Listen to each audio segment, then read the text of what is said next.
Hello, everyone. I'd like to welcome you all here. I'm happy we got a really nice crowd tonight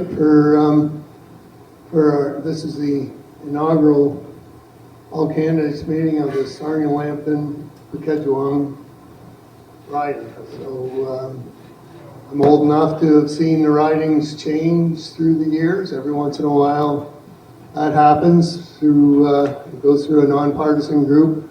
LFA actually had submission in, and I will say this was a better option than some of the options that were out there. So we're really happy. We've got a full slate of candidates tonight, which is wonderful that they took time to talk to us. The questions tonight are going to be focused on agriculture and rural issues. If you have a question, put your hand up, and Micah and Fraser are roaming the floor there, and they'll give you a piece of paper and you can write it on. Bring it up to the table behind me, and then they vetting questions to make sure they are agriculturally focused, and we don't ask the same question 4 times in a different way. So the way we're going to work tonight is opening statements are 3 minutes. Gary and Sarah are timing there. Sarah has a 30-second warning, and then she puts up a red one at the end. So, and then questions are up to 2 minutes each for their answer on each question. Each candidate gets the opportunity to answer each question, and we will rotate through. And then closing statements are 2 minutes, and we will be going in the opposite order that opening statements are. So, and we're here to share information, enjoy and have a good time, and whatnot else. We're not here trying to get TV ratings or nothing like that. So we don't. So I've actually moderated most of these people before, and they're a wonderful bunch to work with. So so with that, we're going to start off with Tony Mitchell of the Rhinoceros Story.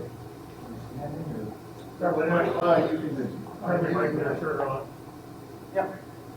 Yeah, press it all.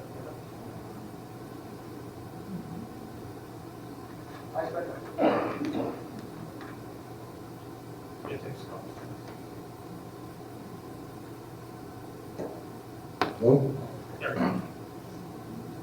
I spent the first half of my life as a city boy, but ended up marrying a farm girl from Eastern Ontario. Her father raised Charlotte cattle and sheep, and laying hens. My brother now has the farm. He has cattle and has sheep. If you ask my daughters, they will tell you the greatest time they had in their life growing up was on that farm. They did everything from having to herd the cattle back into the farm when the fence broke, all the way to when they had fun because the brother-in-law told them they could ride the sheep. But I also learned an awful lot. I helped fix a baler, and one time I actually had to repair the well pump in the middle of the winter, which was not fun. It was better than the day before our wedding when the well pump broke. But my greatest memory was actually the morning after the night that I met the family. Being a devout Christian, my wife's parents would not allow us to be in the same bedroom. Now, that night, something must have spooked the bull, because the bull ended up in the morning, the father ended up finding the bull tangled on the barbed wire fence. So he ends up getting angry, and he comes into the house and he yells out, "Mary, where are my shotgun shells?" And I looked at one of the brothers, I said, "Look, I swear I did not leave that bedroom last night." As a candidate for the Rhinoceros Party, I try to mock the system and mock politics because I don't think it's working for Canadians. So I'll be making a lot of jokes, or try to make jokes, or try to be funny. I may not be able to answer all your questions, And if I do, they may not be funny, but I'll try.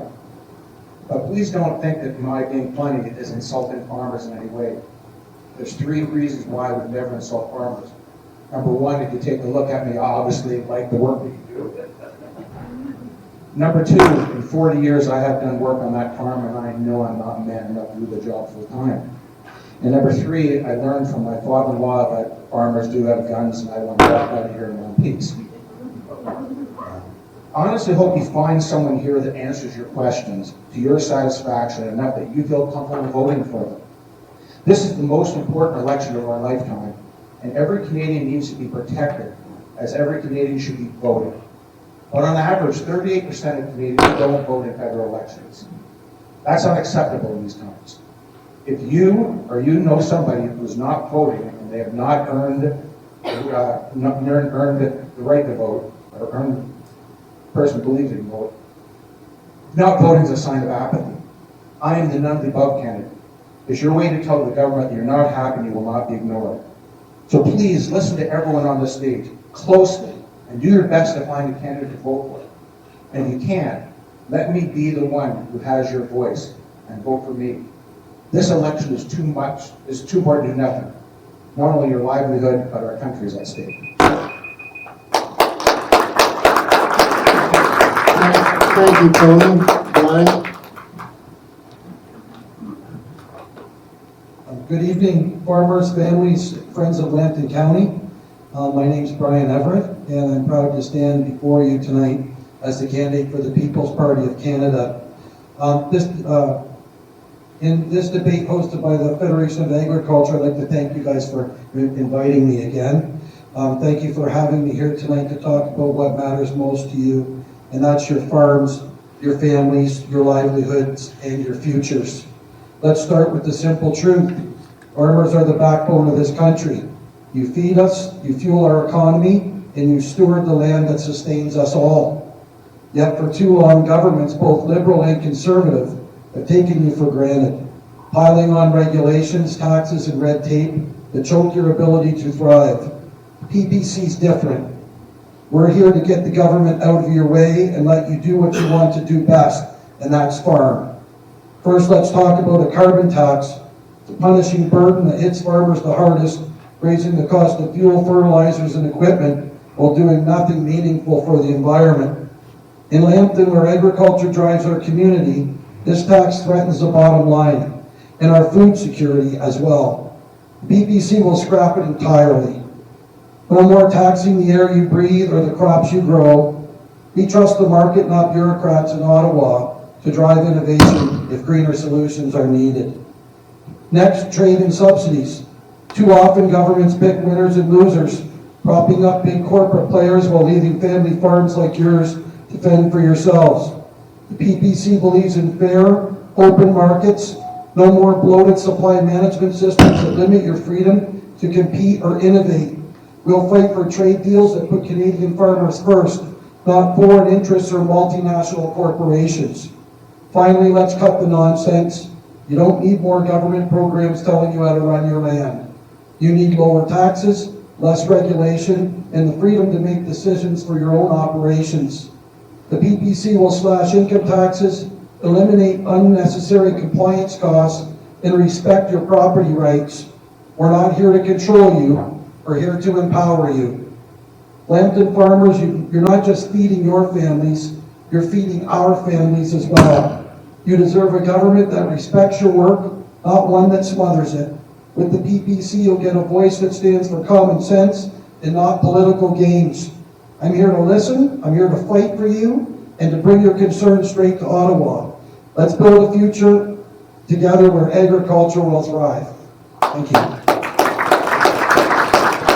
Thank you, Brian. Mark?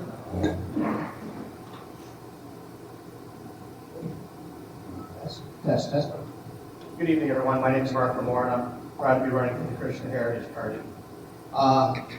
I'm a city boy at heart, so unfortunately I'm not a huge farming expert by any stretch of the imagination. But much like Tony, as you can see, I like your work as well. I like my steak with a side of steak. I enjoyed my female bacon out at John's this morning. It was fantastic. Our perspective, and I mean, Brian categorize it very well, and my libertarian friend Jacques will follow me, and he will do it as well. I'm pretty sure we can all agree that you people are taxed too much. We all are. There's no doubt about that. We need less government. We have a system in Ottawa that has just become an absolute bureaucratic nightmare that just attacks everybody from every angle. Nobody works harder than farmers. The family farm is something that has to be protected at any and all costs. Yet we are looking to, if you were looking to sell Canada today to any business, and I look at farming as a small business, no different than a lot of the small businesses in the city. If you were to sell Canada, not our vision of Canada, not the vision of Canada 30 years ago, what would you sell them today? Would you sell them low taxes? No.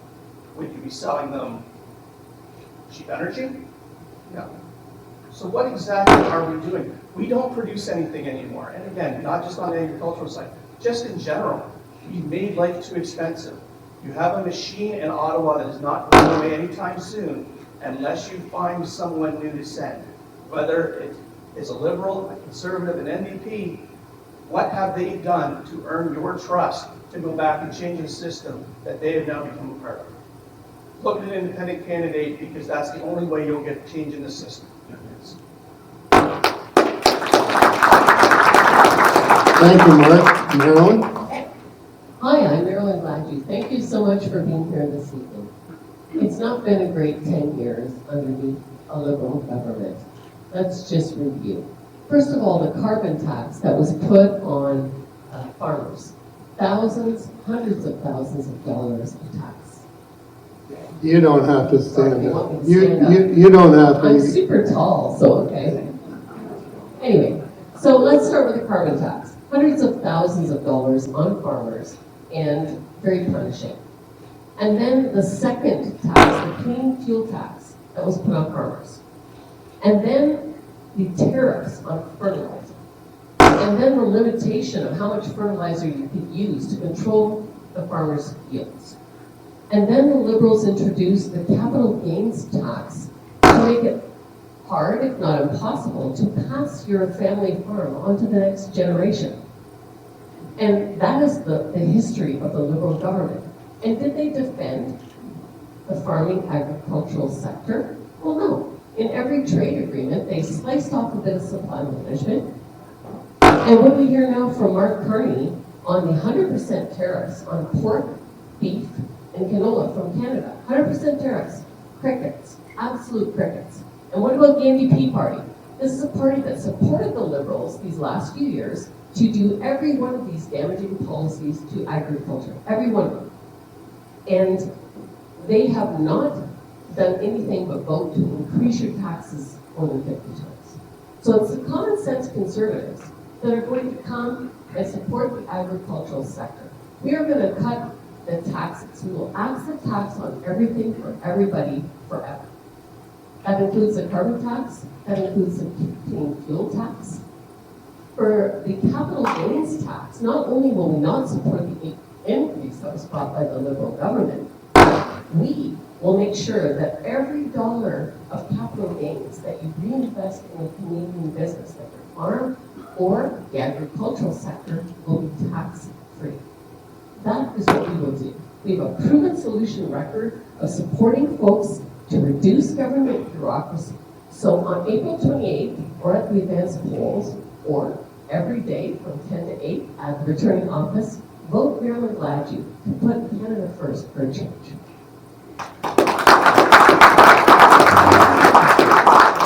Thank you, Marilyn. Jacques?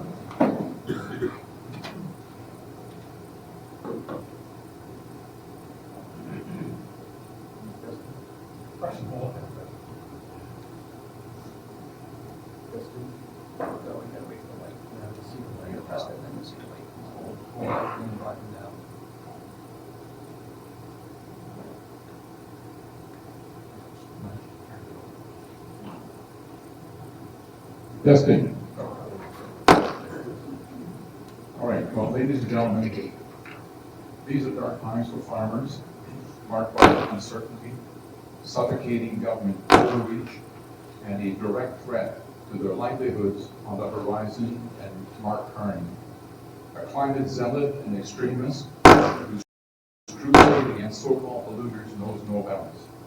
And let's be clear, farmers are in his crosshairs.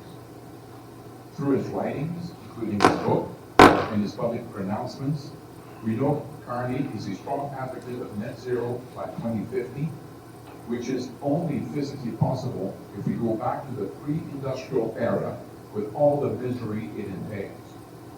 It follows that draconian policies are likely on the table as seen in other countries. Caps on fertilizer, reduction in the number of farms, cuts to meat production to appease his radical green obsession. This isn't mere speculation. It's the unmistakable trajectory of his rhetoric, a blueprint for dismantling agriculture. Impairing our ability to feed ourselves is not just reckless, it is unadulterated madness. It's a dangerous path that he's determined to pave. We must fight back to avoid a repeat of the WEF-led madness that was unleashed on the Dutch farmers recently. Compounding this nightmare, farmers are being stripped of their land, expropriated, as is going on in Wilmot right now. Their sacred private property rights trampled under the boots of bureaucratic overreach. And then there's the carbon tax piling on more insanity, hammering an industry that isn't a frivolous one, it's an absolute necessity. Now contrast this grim vision with that of the Libertarian Party of Canada. We dismantle these oppressive, heavy-handed controls, abolish carbon taxes outright, eliminate corporate taxes along with red tape, regulation, and the dreaded Impact Assessment Act, which makes it almost impossible to get anything done in this country. And we would fiercely defend farmers' rights to their land, their livelihoods, and their freedom to produce.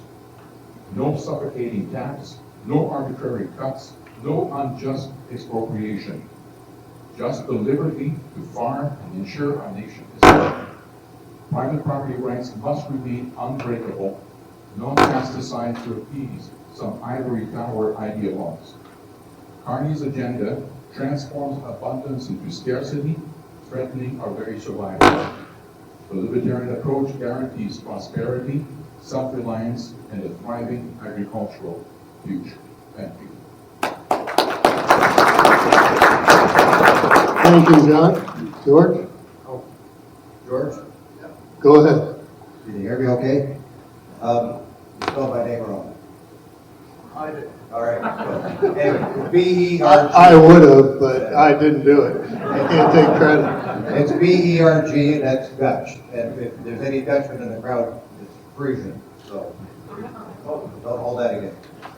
Anyway, I'd like to thank everybody for being here, especially the organizers. I'm standing for election because it's an extension of what I've tried to do all of my life.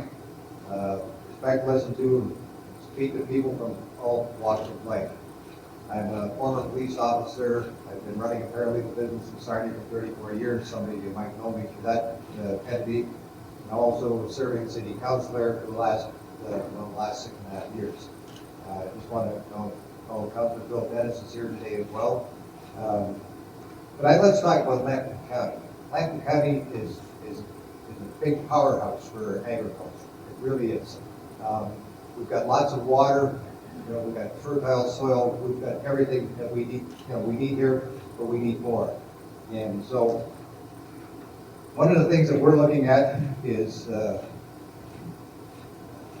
recognizing that farming today, even family operations, are a fairly complex small business operation. A lot of you might have 100 acres, like my mother-in-law lives over in the Bkejwanong Road. She's got 50 acres. So everybody is into this, and things cost money. Energy and increased demand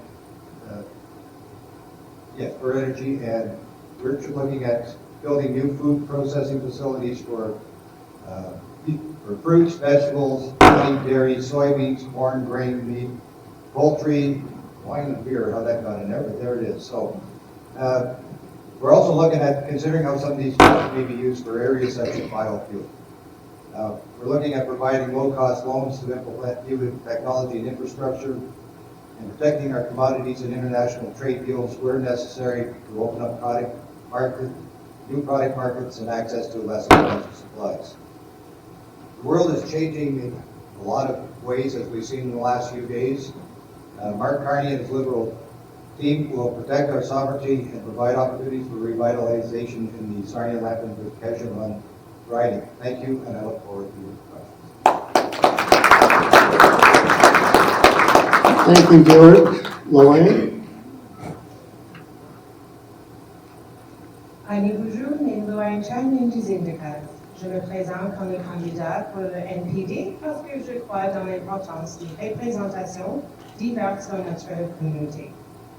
When someone is speaking a language that you don't understand, you might feel confused, frustrated, or disengaged. And for a lot of people in Sarnia-Lambton-Bkejwanong, that's how they feel about the government and their elected representation.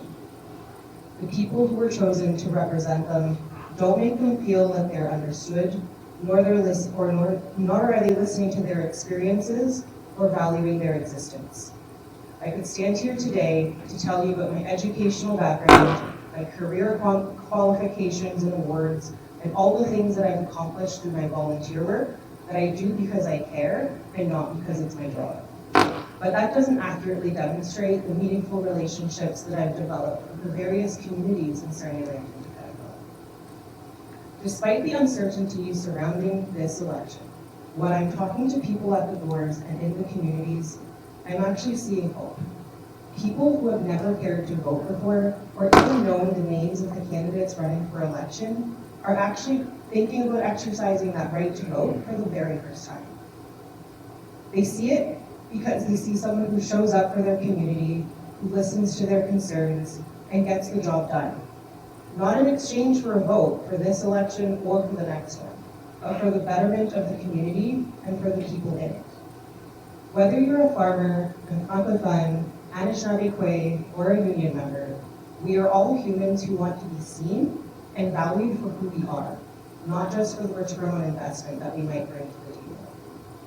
The NDP is a people-first party, and we will always fight to ensure that the government will take care of the people of Canada.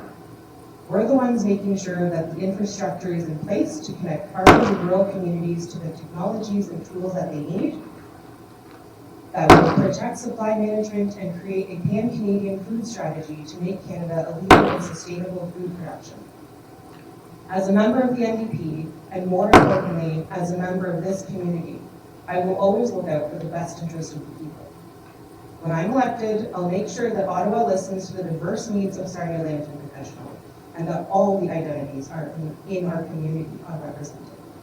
I'm Moyen Chan, your NDP candidate, and I'm in it for you. Thank you, Lorraine. Okay, we're going to start with the questions, and we're going to start with Brian with the first question and then rotate through.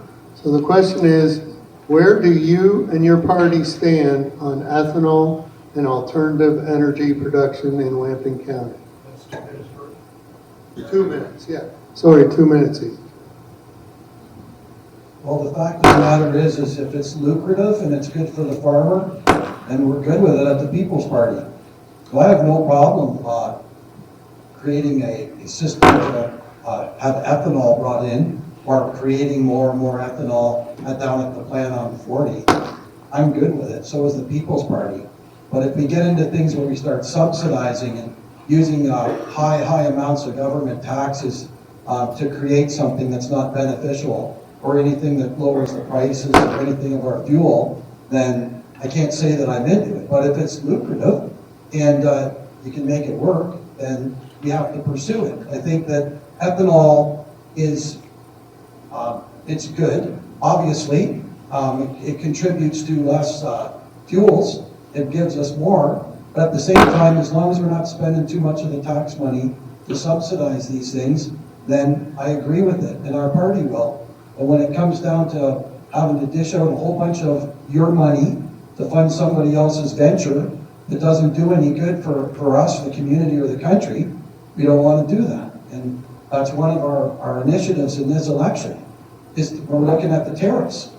The tariffs, people in our country don't understand. We have tariffs on everybody else, and we don't expect them in return. So there's a whole bunch of different areas of the agriculture industry that are hurting, because there's tariffs on certain sectors for the states, but not on others. So as long as we're not taking from somebody else to give to somebody else, then we'd be into it, but it has to work that way. Thank you, Brian. Mark? When I ran provincially back in February, which feels like years ago now, but actually it was like 8 weeks ago, the same question was asked. And I mean, I look at the family farm, as I said in my opening remarks, as a small business. So I mean, if there's money to be made, if you're the farmer out there, if you can make money with solar panels, if you can make money with ethanol, however you can keep the family farm going, I would rather you be eating cows so I can eat steak, because like I said earlier, I'm a big fan of steak, or bacon, or whichever.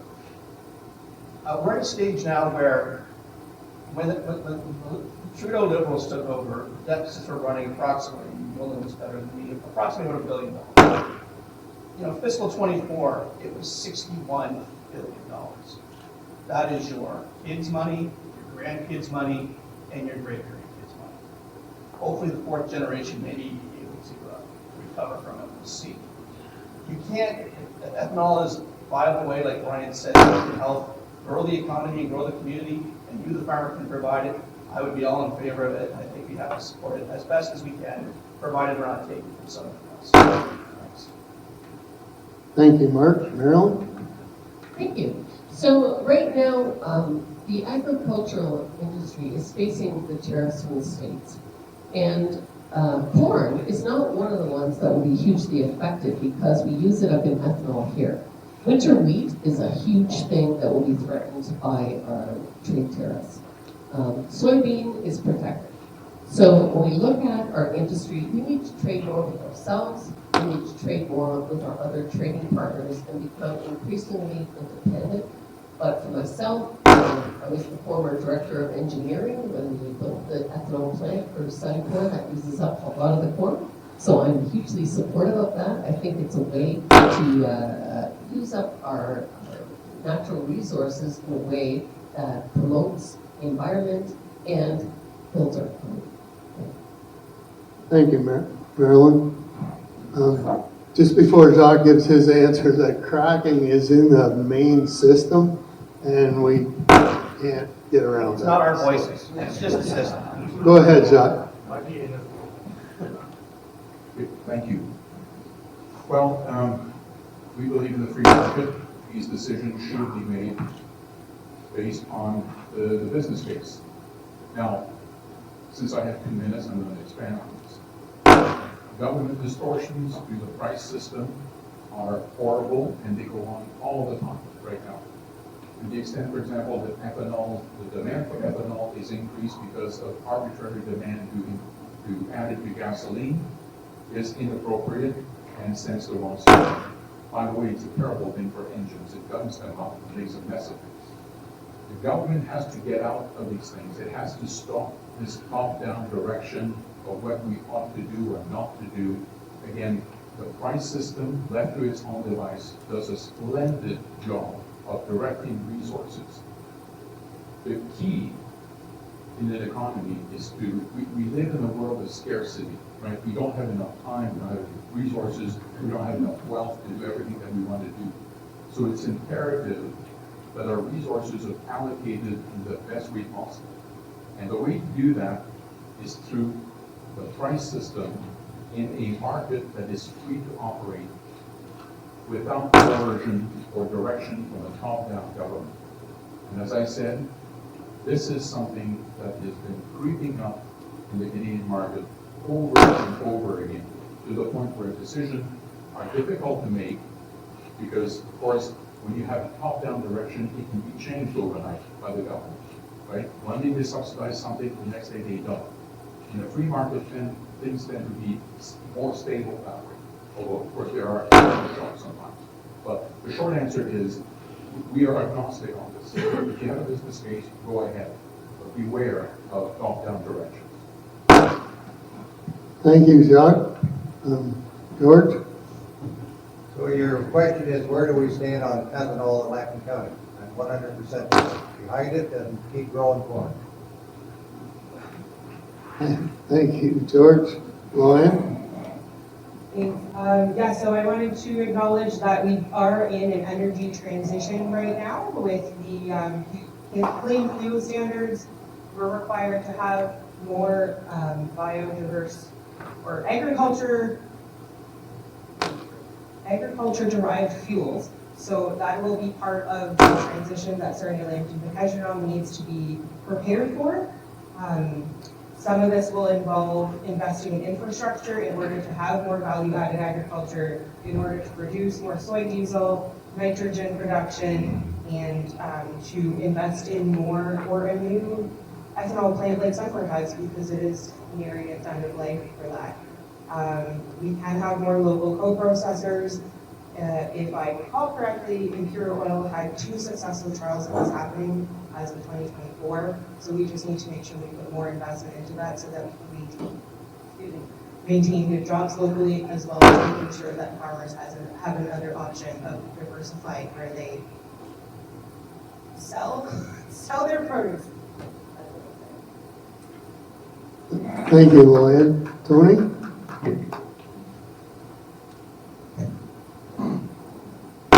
The Rhinoceros Party does not support green energy. We support reducing the carbon footprint. We have 2 main policies that we have when it comes to reducing the carbon footprint. First of all, we want to change the way that gas or oil products are transported. There's too much carbon using that. You can't use the pipelines. The pipeline leaks. It affects the environment. Too much carbon moved by train or by truck. So we will move all oil by blimp, and that will save a lot of carbon footprint from that. The other thing is that we want to reduce the amount of carbon that's produced by oil in the cars. So what we'll do is we'll promote carpooling, and we'll do that by building all cars with a brake pedal on the passenger side. And we'll have special cars for people like my wife who drive in the back. We'll have this cat in the back seat also. Thank you, Tony. Okay, this next question, we're going to start with Mark. And it's, our current government has suspended the carbon tax on heating barns, drying corn, etc., to a great benefit to Canadian agriculture. How will your government address the carbon tax issue and keep Canadian agriculture competitive on the world stage? First of all, I don't know if any of you were at the Rotary meeting yesterday. I had to follow him 3 times after he pulled that exact same thing. So that's just, it's incredible. In terms of the carbon tax, we saw through Mr. Carney's magical pen when he signed that piece of that executive order, executive order, how the price of things can come down. You know what would be a great idea for all of us? If we got rid of all the carbon tax, and then all the prices come down for everybody. That would be the simplest way to do it. I'm pretty sure there's a slush fund somewhere, allegedly, that would probably help offset that if we were to take away the carbon tax, and then we could all lead slightly less expensive lives. Thank you, Mark. Marilyn?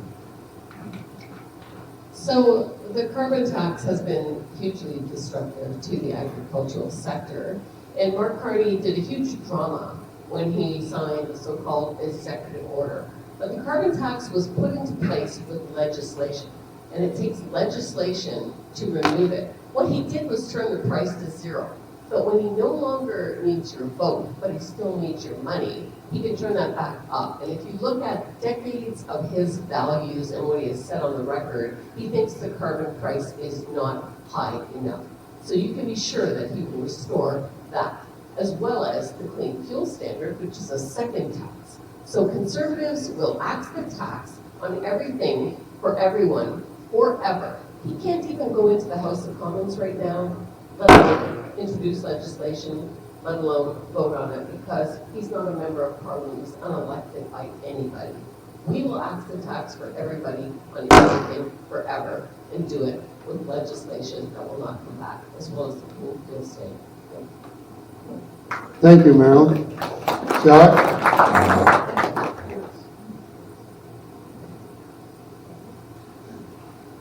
Okay, I'll do a libertarian Party of Canada, there would be no carbon tax. But I also want to give you a heads up. Carney, in a recent interview, said, well, this is divisive, we're going to remove it from the retail level, and we're going to move it to the big emitters. And he gave an example of a steel company, to which the interviewer said, but are they going to pass it on to their clients? To which he said something that was so ignorant and astonishingly stupid. For a moment, I thought Justin was still in power. Because he said, well, who uses steel? Now, Václav Smil, who's an emeritus professor of science at the University of Manitoba, wrote a book recently called How the World Really Works. And he points out in there that there are 4 pillars to a modern society: plastics, cement, ammonia, and guess what? Steel. Carney is being deceitful. He wants to remove something that is readily apparent when you get your bill, and he wants to move it upstream, where the cost will be passed on to you, but in a way that will no longer be earmarked. That is what he wants to do. There will be none of this under the Libertarian Party. We don't believe in adding costs like this, and we don't think they will. Thank you. Thank you, Jacques. George? Thank you. I'm just reading some of the materials that have been provided here, especially from the Federation of Agriculture, the Ontario Federation of Agriculture, and they're talking about, yes, farmers are asking the carbon tax to be permanently removed from fuels used in agricultural production. I can note here that Mr. Carney is interested in keeping a cap-and-trade policy for Canada's biggest polluters. This is the thing that's behind this government: get rid of the big polluters, then we get rid of the, then we can look at getting rid of the carbon tax on those who do a good job in eliminating pollution and keeping our air safe. Thank you. Thank you, George. Luann? So first of all, New Democrats have supported the taking financial pressures off of farmers who can't have an alternative to propane and natural gas for the production of agriculture. We've supported this bill through all stages of House of Commons, but we do not support the amendments made by the unelected Senate. In just going to reference the clean fuel standards, that actually will be beneficial for farmers as well, because it means a less reliance on fossil fuels, reducing the carbon intensity, also less pipelines going through Indigenous lands and greenlands. In terms of other things that New Democrats support for agriculture, we will protect supply management for farmers. We will also diversify international markets so that we are not only relying mainly on the US. For export, we will also introduce a payment protection plan for produce growers, as well as creating a pan-Canadian food strategy so that we can have more diverse markets within Canada itself.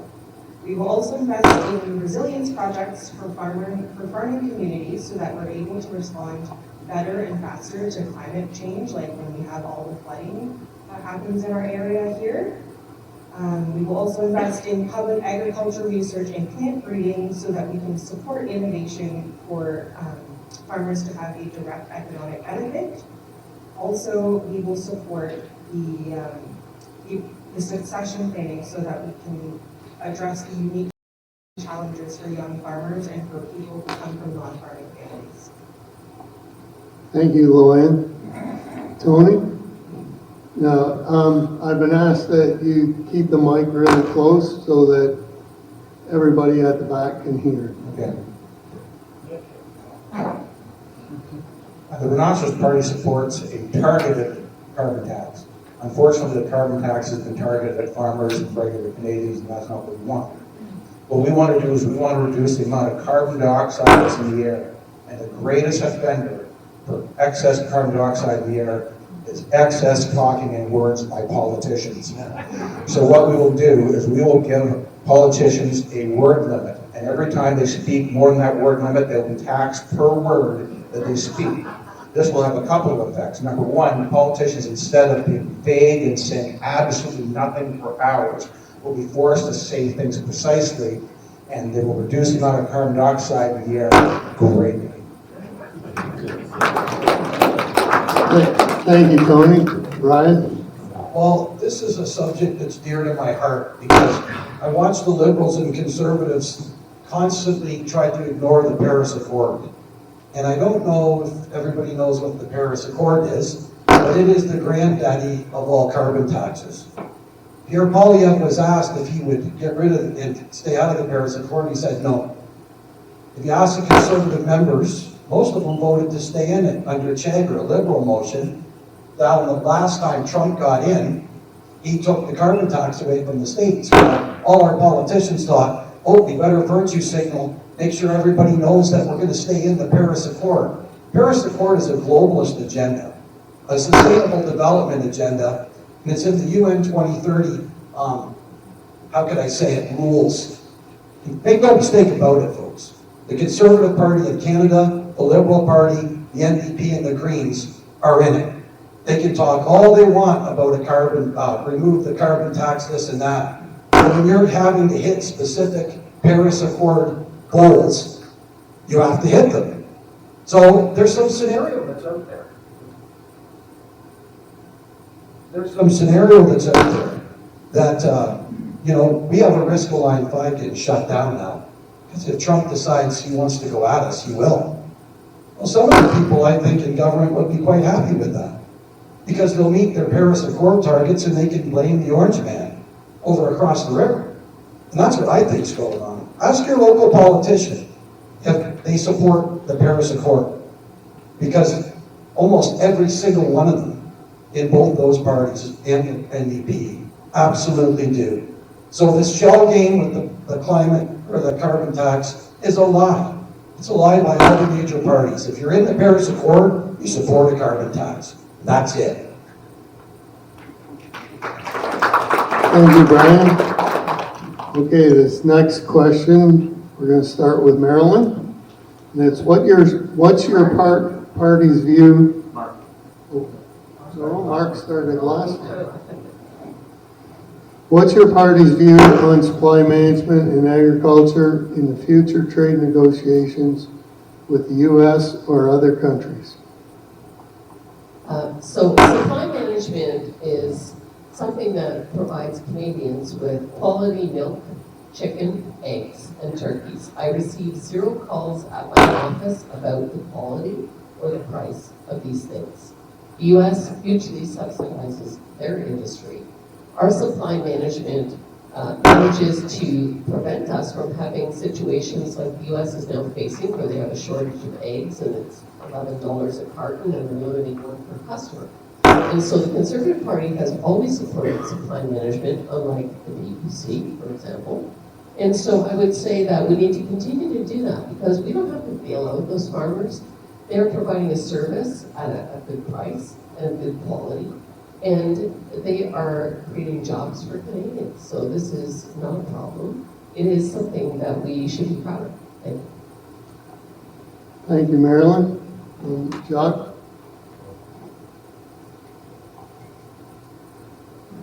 Yeah, the Libertarian Party, we do not support supply management at all. This is another government interference in the market. It is certainly beneficial to some people, but it's detrimental to the vast majority of Canadians. Now, what I would, sure some of you are not very happy to hear this, but I would point out the experience in New Zealand, where they did go from supply management to eliminating completely. New Zealand's experience has been extraordinary. We are now one of the largest, and certainly per capita, the largest exporter of milk products in the world. It allowed their better farmers to thrive and expand.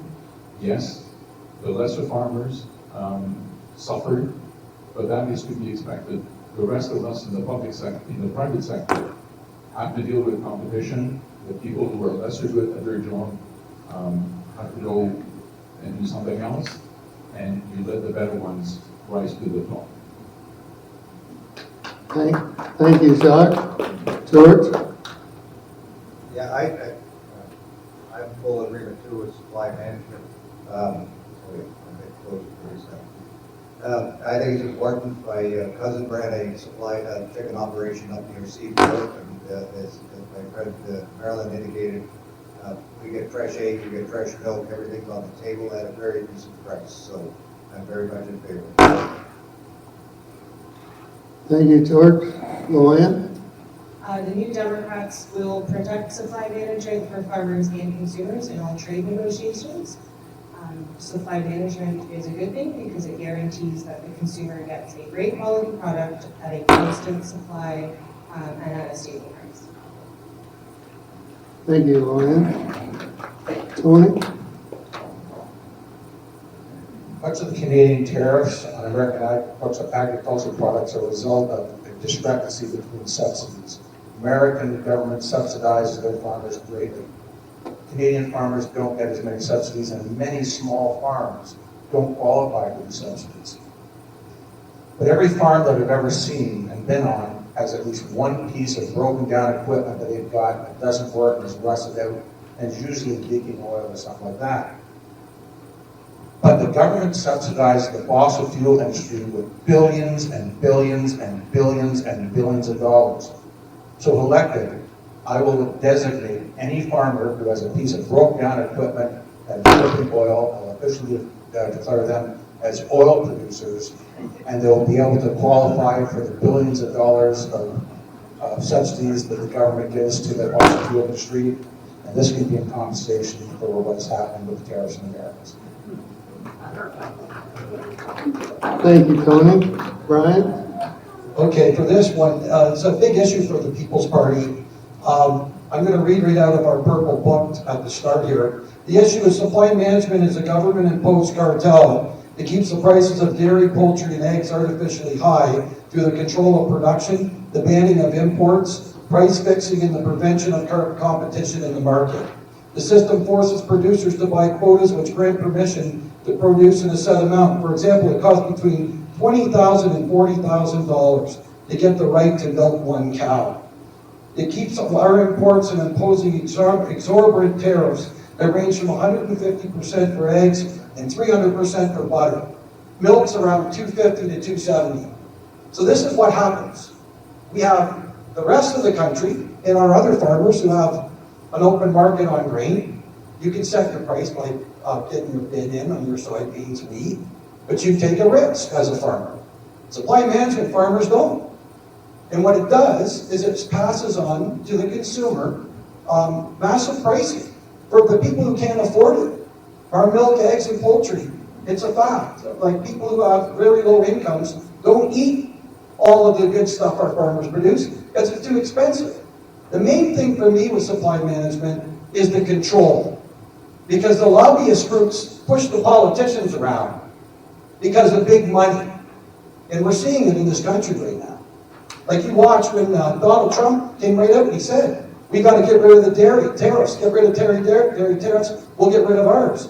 People expected Poilievre maybe go talk to Trump, but he didn't, did he? He got in bed with Carney, Trudeau, and Singh, and went against and said dollar for dollar tariffs because he's controlled by the milk lobby. The Laurentian elites, folks. That's what happens. And we need to step in. We got to get rid of our tariffs. We got to go, no more tariffs on milk, eggs, and poultry because it's stopping the rest of the country from being able to negotiate international trade. Thank you, Brian. Mark?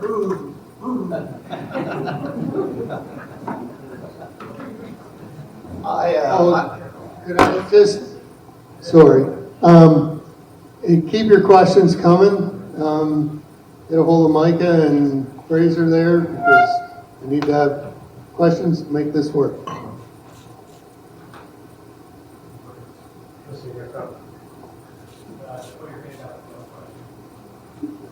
Yeah, just stick your hand up and they'll find you. So, go ahead, Mark. Sorry to interrupt. That's okay. I don't need all 2 minutes to tell me when it's time to go. It's time to go. Whatever. I'm not an expert in supply management. I'm not going to sit here and read off a script and tell you a bunch of things. I can tell you this. I'm a big believer in the free market. I don't want to see these things go away. But again, it's not the government's job to overly subsidize. Certainly you can nudge it along and set up an environment where it's fair. You want it to be fair. Let the best survive. That's the key. That's if you run an auto shop, if you run the best auto shop, you want that shop to be run fair and have its best shot to survive. You know, when you talk about milk and eggs and dairy and whatnot, before the Liberals ran the dollar into the ground, I talk to people all the time that would go over the river and get their eggs and their milk and chicken. Why? Because it was half the price. And when the dollar was at a reasonable dollar, I'm not saying the quality was the same. Don't get me wrong. I'm not trying to compare a red apple to a red apple, but I'm also pointing out a reality because, like Brian just mentioned, there are people out there that have to find a way to cut costs. So when the dollar was at level and you could get these things for half the price, make no mistake, people were going to get them. So do I have the answer to make it just simple and make everyone happy? Listen, but anyway, I just want to keep it simple. You have to have a fair market. That's the way you're going to achieve the best for everyone. Thank you, Mark. Okay, this next question, we're going to start with Jacques. How will your party work to increase Canadian processing facilities to have final products produced in Canada instead of shipping raw materials to other countries only to be shipped back and consumed in Canada? Example, soybeans, pork, beef, etc. Okay, I have 3 brothers-in-law who are farmers, and I tagged one of them to inform me of some of their concerns. That came up. Now, I'm not going to name him, because just in case he gave me the wrong answer. According to him, many of those plants have disappeared. There used to be much more, many more, and it disappeared, and he said it's always the same thing. Compliance, regulations, rule, red tape, and so forth. This is a recurring theme. You heard my opening statement. We would do away with the vast majority of these things. You know, incidentally, just to drive the point home here of how devastating over-regulation red tape is, that many people think that a lot of manufacturing got moved to China from the US or Canada or Western Europe. But when you talk to CEOs and you ask them why, right? People think, well, because labor is cheap. Well, yes, it is cheaper, but people here are more productive, right? So it balances up. The number one reason cited for going somewhere else are the compliance, red tape, and regulation. So, in order to bring them back, we have to make an environment that is hospitable. You cannot, kneecap people and then somehow, come up with more government program, right? I mean, you hurt them to start with, and then you have to say, oh, gee, where's one? They're leaving, so now we have to provide subsidies. This is an endless battle, and it has to stop. Right? So if we reduce this, they will come back. Thank you, Jacques. George? I think this right now is a tremendous opportunity for us here in Lambton County to manufacture, take our product, get it manufactured and looked after here. I know for a fact that, anybody here that does sugar beets, they're going across into Croswell, Michigan to get processing the sugar over there. So this is a tremendous opportunity for us to start building manufacturing plants here to look after our own stuff and sell it worldwide. Thank you, George. Luann? Yeah, so as part of the new Democratic and Canadian food strategy, I will be advocating for us to have better supply chain resilience. That includes having more local food processors so that we're able to process the animals here instead of shipping them through rail or rail. And basically that way we're not relying on sending the raw product back and forth. And we'll be able to sell more end products. That way we can guarantee more, instead of relying more on the shipping of live product, we will have more flexibility, and that way it will empower more farmers. We will also be less affected by strikes from rail or port.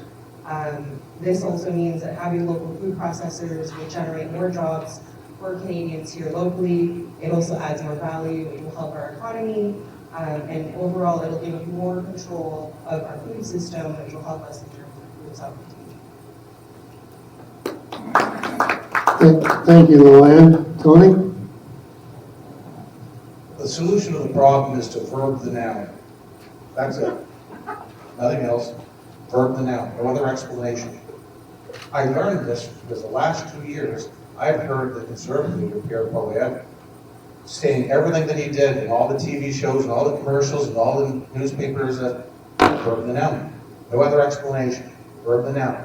Tax the tax, build the homes, stop the crime, hate the homosexuals, deny the science, attila the Hun. So all we need to do is come up with another verb the noun, and that will solve the problem. Now, I don't have that, but I know Miriam will do it and has a lot of expertise with this, with the verb the noun and saying anything else. So maybe she will have a couple that she'll be able to. Thank you, Tony. Brian? I think there's some good answers up here.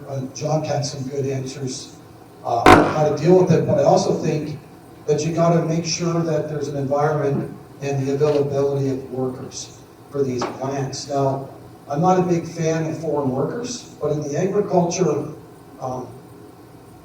business, I think that we have a very big need to have foreign workers working in Canada.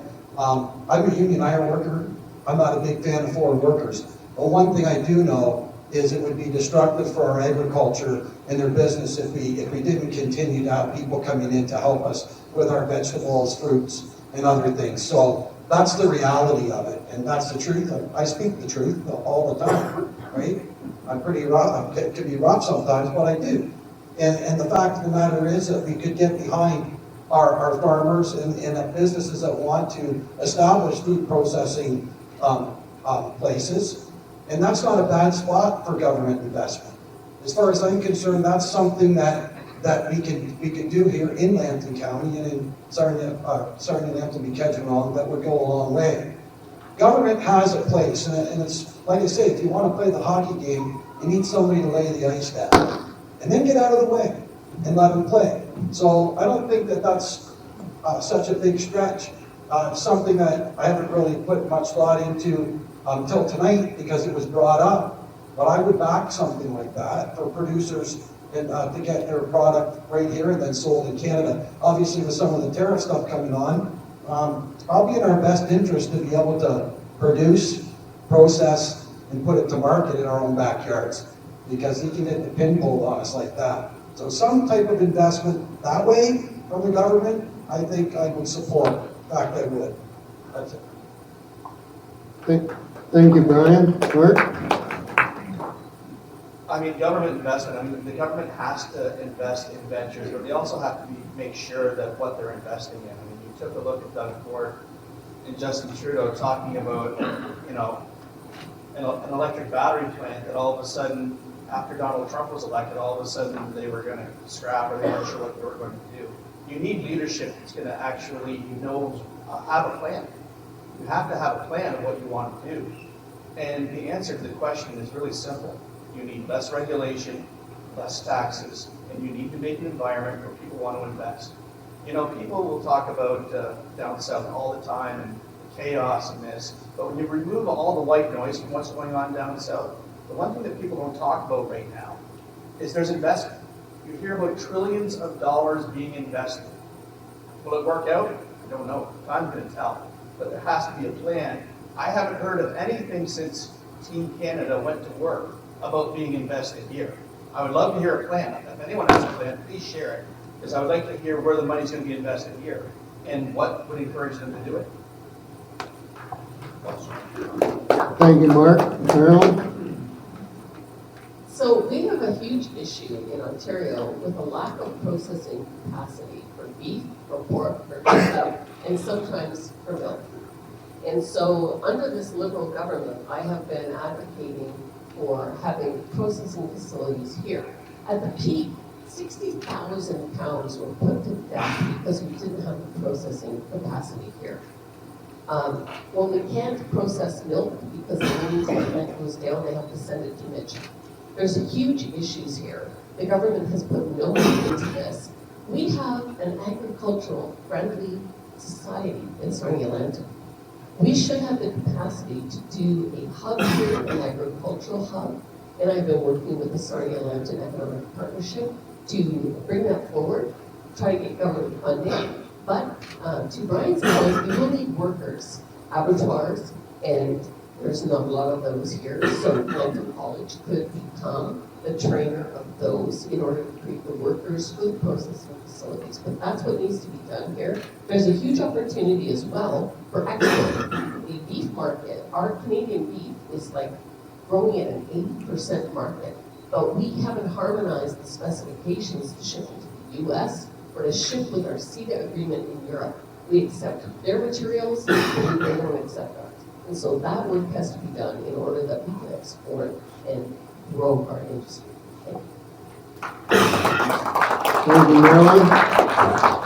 Okay, our next question. We're going to start with Georgia on this one. How will you and your party work to strengthen and protect rural health care?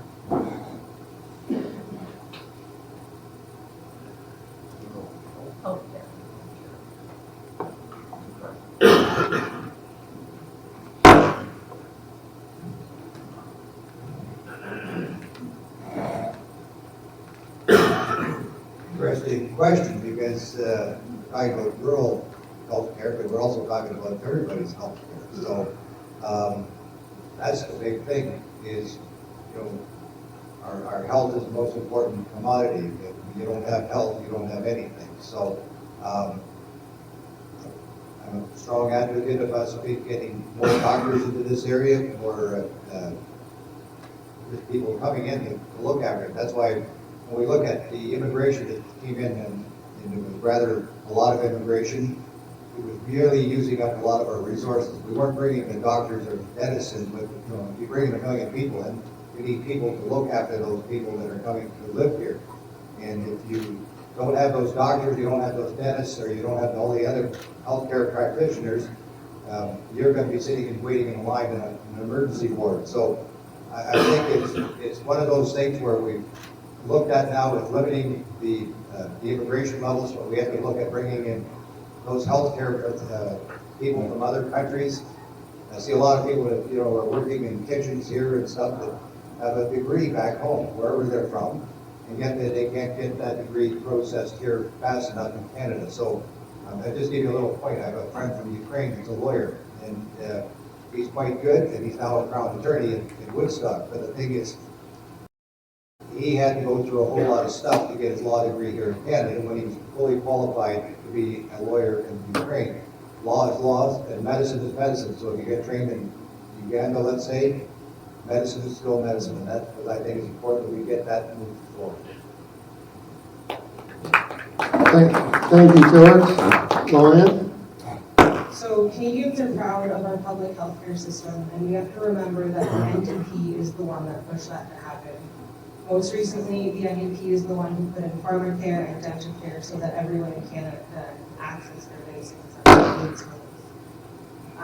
Moving forward in terms of rural healthcare, the NDP is planning to work with provinces and territories to recruit and retrain and retain doctors and nurses across Canada. This way we can expedite the training and streamline the licenses of doctors who are already qualified wherever they came from before they immigrated, so that we can have more qualified professionals in our country, and that way we can have them also where it's most needed, in the rural areas as well as in indigenous areas, and not just in the cities where we're already they're overworked.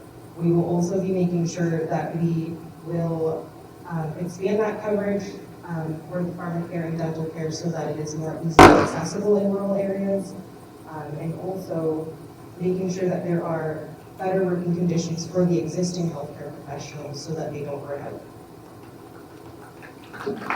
Thank you, Joanne. Tony?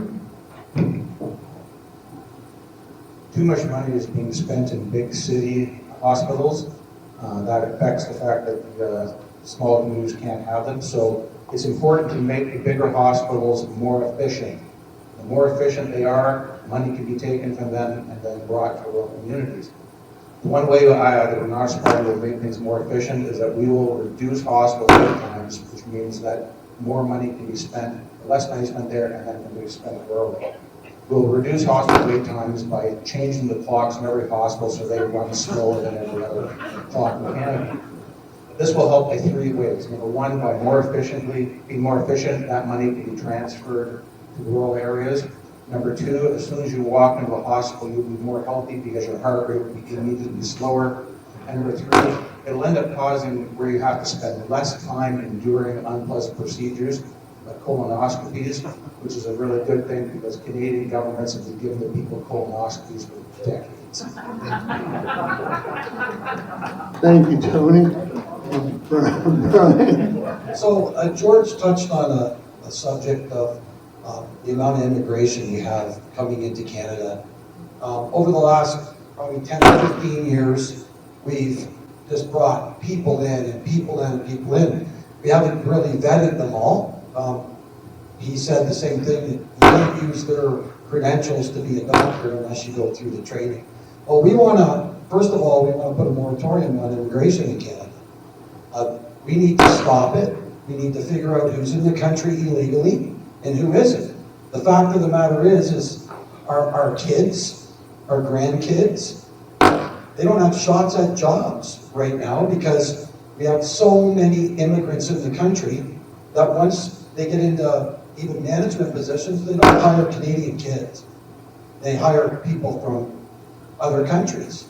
And we're finding that out right now. I know I've talked to a few young people, 18-year-olds that came to see me. They're going to vote for me because they know I push that issue.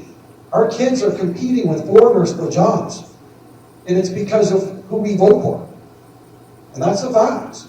We're putting a moratorium for at least 2 years. So it's flooded our healthcare system beyond belief. When you go into the hospital, you can wait 12, 13, 14 hours to see a doctor. Another issue that we need to look up is maybe some incentives for some of our Canadian kids. Get educated and put them out into the rural areas. Spend some money on our own selves and invest in the future for our own kids. And make sure we create those rural healthcare system that our kids can get educated in and go and work at.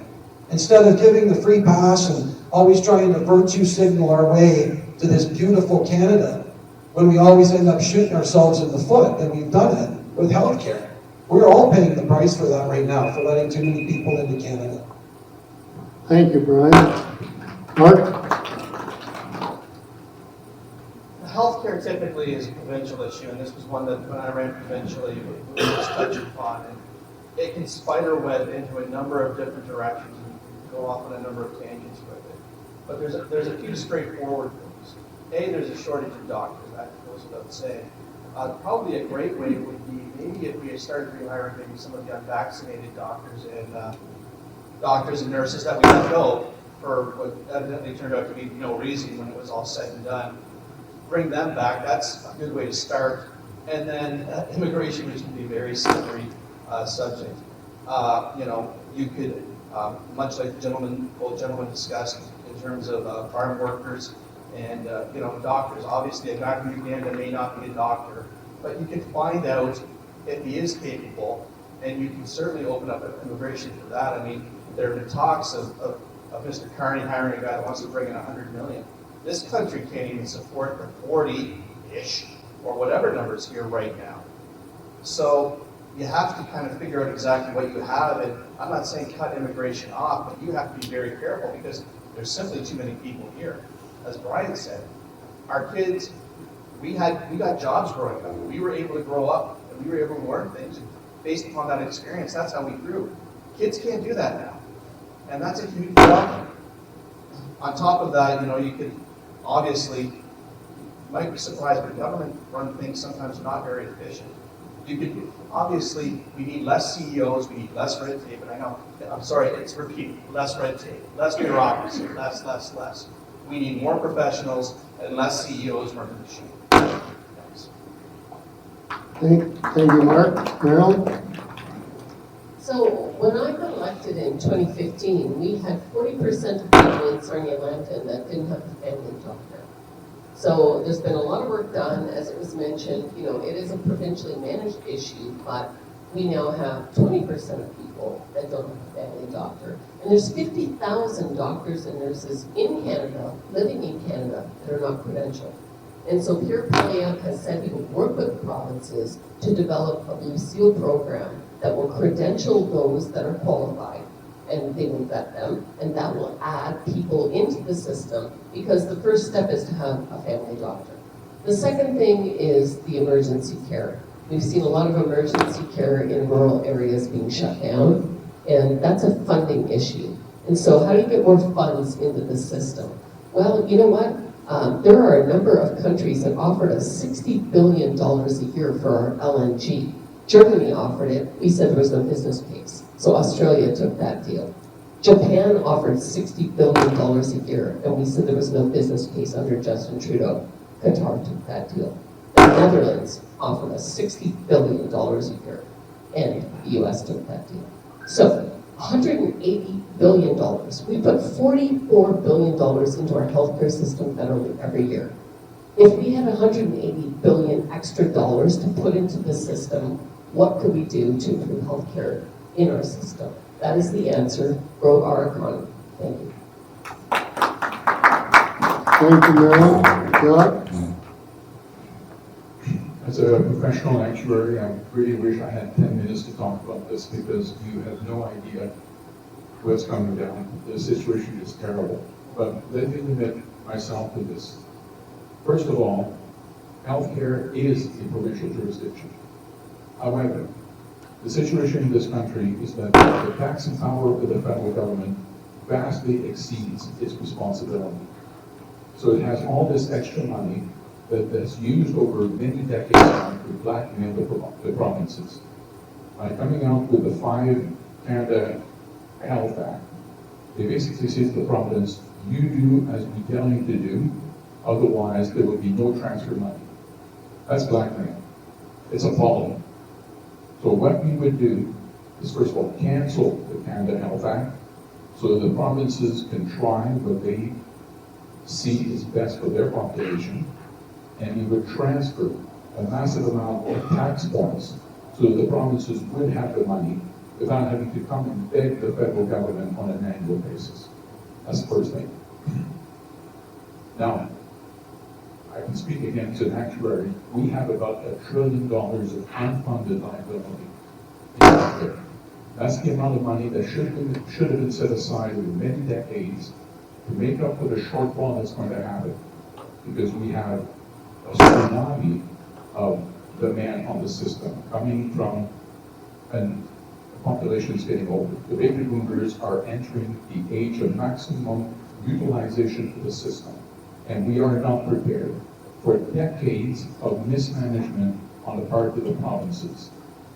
Again, these people, it's unconscionable what they've done, and yet they will pay no price, as usual. Thank you, Scott. Okay, this next question, we're going to begin with Luann. How will your party protect and ensure land capable of food production stays in food production, not used for industrial or infrastructure uses?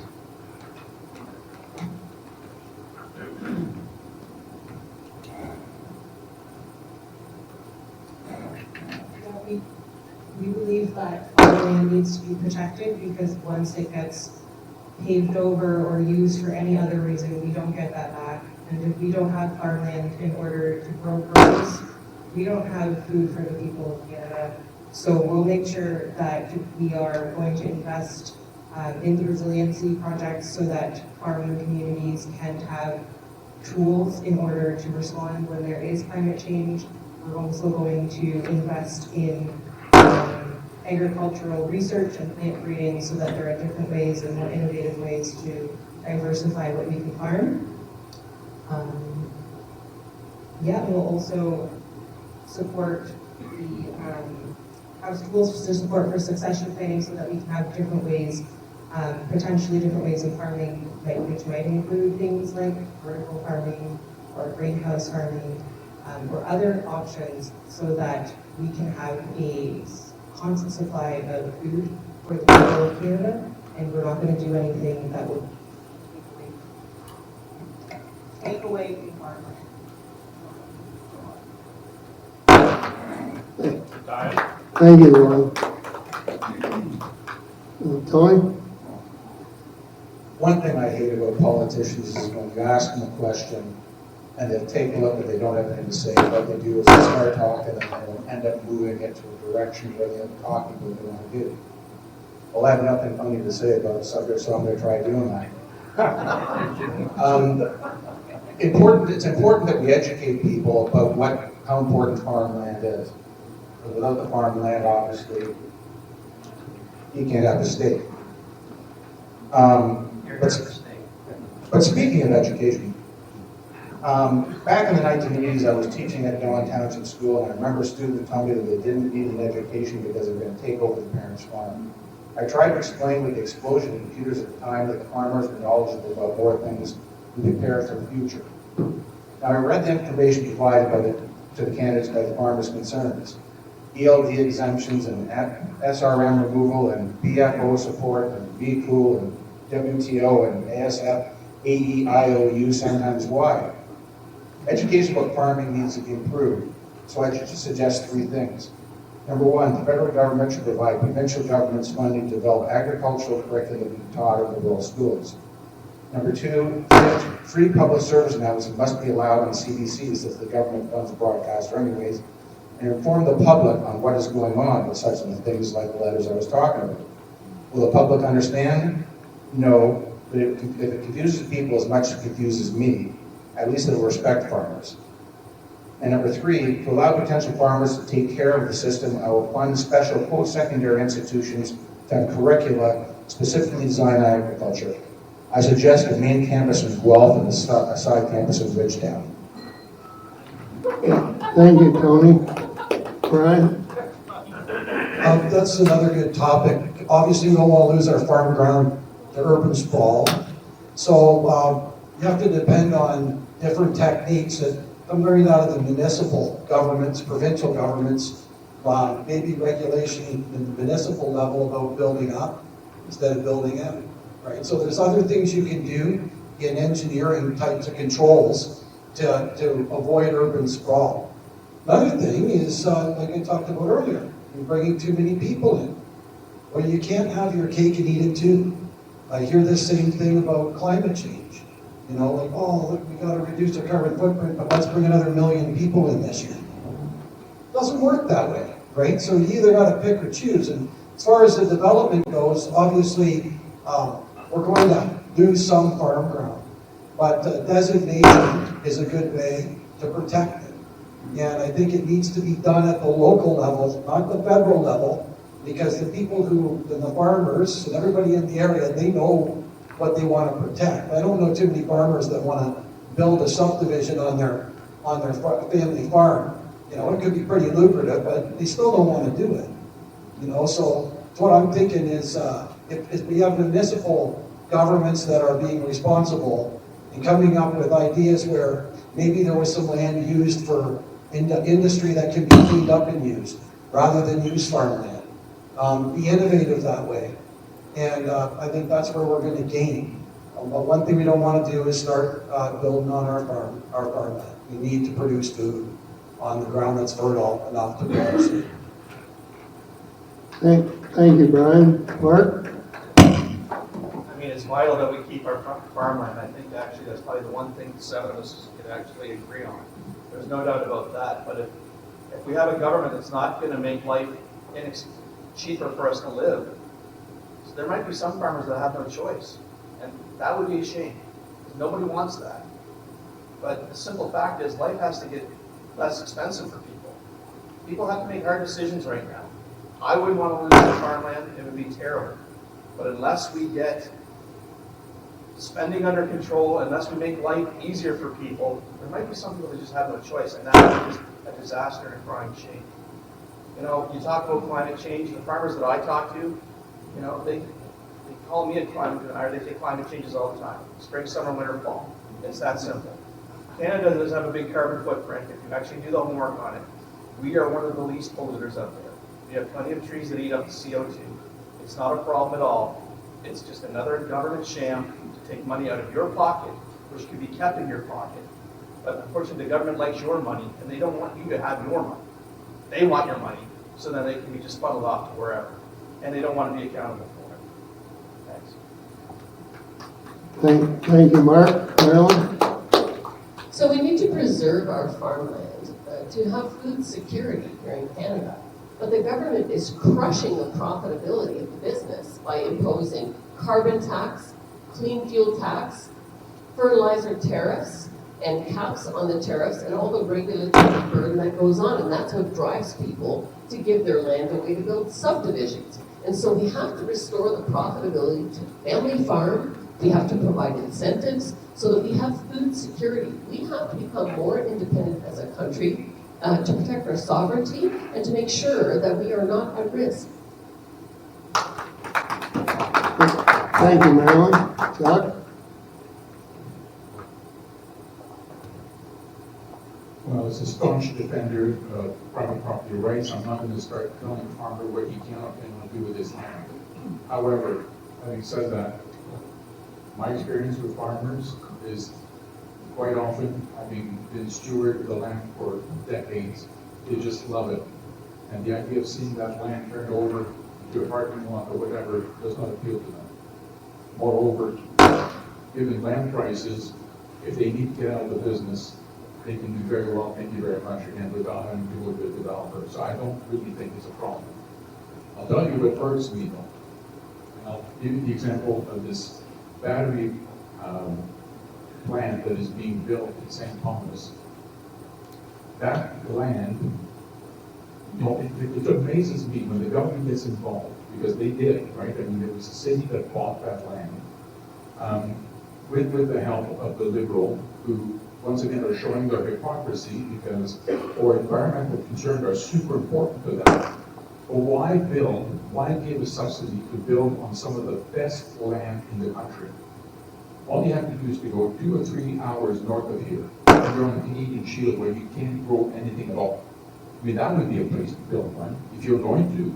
Of course, I don't subscribe at all to this type of corporatism and you know, subsidies and what have you. But if you're going to do it in a place where you can't grow anything. I mean, it's just unfathomable to me, the stupidity of this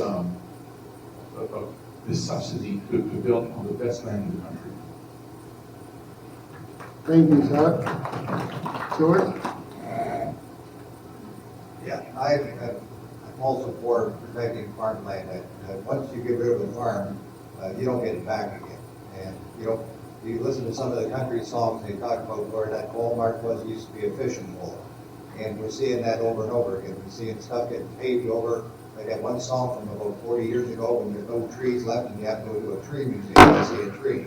So, yeah, farming, you guys are important to us. You guys feed cities. You give us steaks, all these other wonderful products that are out there. We can get all our stuff right here in Lambton County. We're sitting there getting strawberries from Chile. We're getting food product from Mexico, but we can grow this stuff in our own backyard. So I'm very much for protecting you and your property. So thank you. Thank you, George. Okay, we're back to starting with Tony. So it says, how will your party encourage interprovincial trade to reduce trade barriers, especially affecting agricultural goods?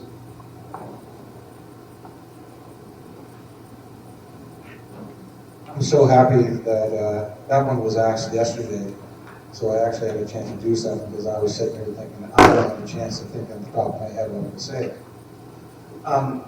When Donald Trump talked about trying to annex Canada, he went and had a map of North America, and he went, took an eraser, and he went and erased the 49th parallel. That's the first good idea he's had, except for the wrong place. I will end up changing interprovincial trade barriers by taking an eraser and removing the border lines in all of Canada, so there'll be no barriers. It'll be quite simple. I mean, admit it, you know, it looks like some drunk guy went and made the borders just, you know, except for Saskatchewan. The other thing is that if people get across the border, provincial borders, without anyone noticing, then they can get by and they can avoid getting this thing. So what we'll do is we'll build all roads downhill, and that way truckers and stuff will be able to go right past the borders and get through, and before anyone will catch them, they'll get there to get 100% across the border. Thank you, Tony. Brian? This is another great one. A lot of people I found in the country had no idea that we don't allow cross-province trade. The folks in this room might, you're at a political debate, but there's a ton of people that have no idea. And the People's Party is about having interprovincial trade. How are we going to trade outside the country? We can't even trade with ourselves. Now, there was some issues brought up about different regulations, and back to what the Libertarian was saying about having too many regulations. It is a monumental task, if you think about it, because everybody has their own set of rules for alcohol, tobacco. So it would be quite an endeavor to try to get it done. You just can't snap your fingers. But the fact is with the tariffs looming, I think a lot of people have figured it out, that we need to trade in our own country because we need to be self-sustainable. If we're not doing that, we're setting ourselves up to be hung out to dry by another country. Canada has everything we need to survive. We could shut the borders down, really we could. And everything we have in this country, we could live just fine. We've got potash, we've got oil, gas, lumber, the best farmers in the world, right? The best land. We could do it. But it just it baffles me that we're not there yet. But we're for it. So the People's Party wants to get our provincial borders down and open it up to trade. Figuring out how to do it, that's another issue. It will take a lot of effort from a lot of different people to get it to work. But we want it to be done because we're in big trouble right now because we're beholden to other countries. When our neighbor province probably has what we're trying to get in China. You know, so we need to do it. Thank you, Brian. Mark? When Donald Trump came out with the idea of annexing us, and I thought it was an A+ trolling, to be honest with you, right off the hop.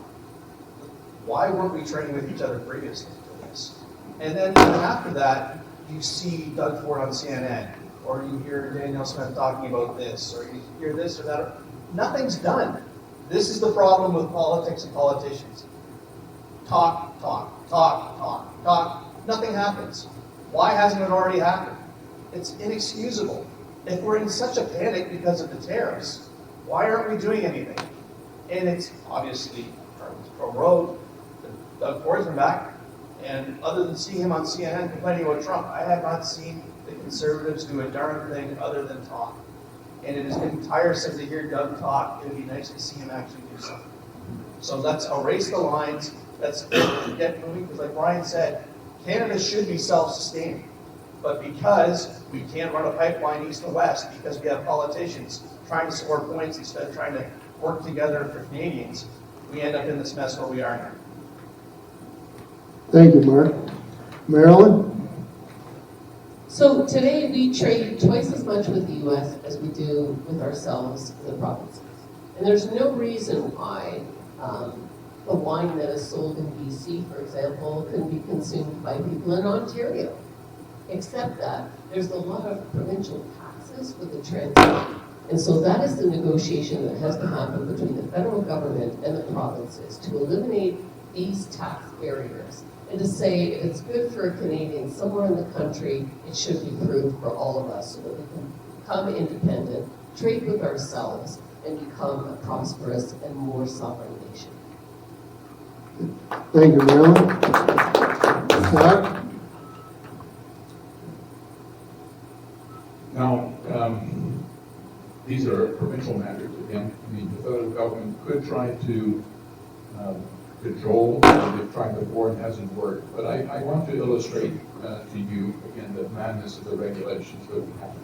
Because it's more than a question of, say, Ontario stopping, say, a Manitoba electrician from bidding for a job in Ontario. So that happened, right? That's not right, but it happened.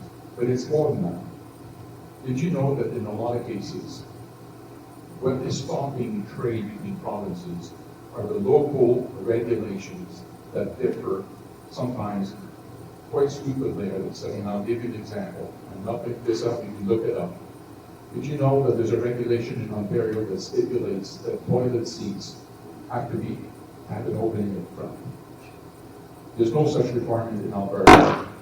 Now, in what world does the government believe that it has to be involved in deciding what type of toilet seat comes to market? I mean, stop and think for it. Like, how ridiculous is that? We don't need the government to tell us what type of toilet seats we like. But the impact of this is, if you are a small manufacturer and you have, you're designing a plan to build a certain type of toilet seat, and then you want to, say you're in Alberta and they're completely closed, and now you're saying, boy, I would love to go to the Ontario market, but now I have to make a different process to have one that's opened up. Sometimes it increases unit cost to the point where it's no longer feasible business-wise for them to do so. And I'm told that there are countless examples of this, where you say, well, I can only do it for the Alberta market, or Manitoba, or Ontario, or whatever it is. Very punitive. Thank you, Jacques. George? Well, I was in Rome, Italy one time, and there wasn't a toilet seat, there wasn't a toilet, there was just a hole in the floor.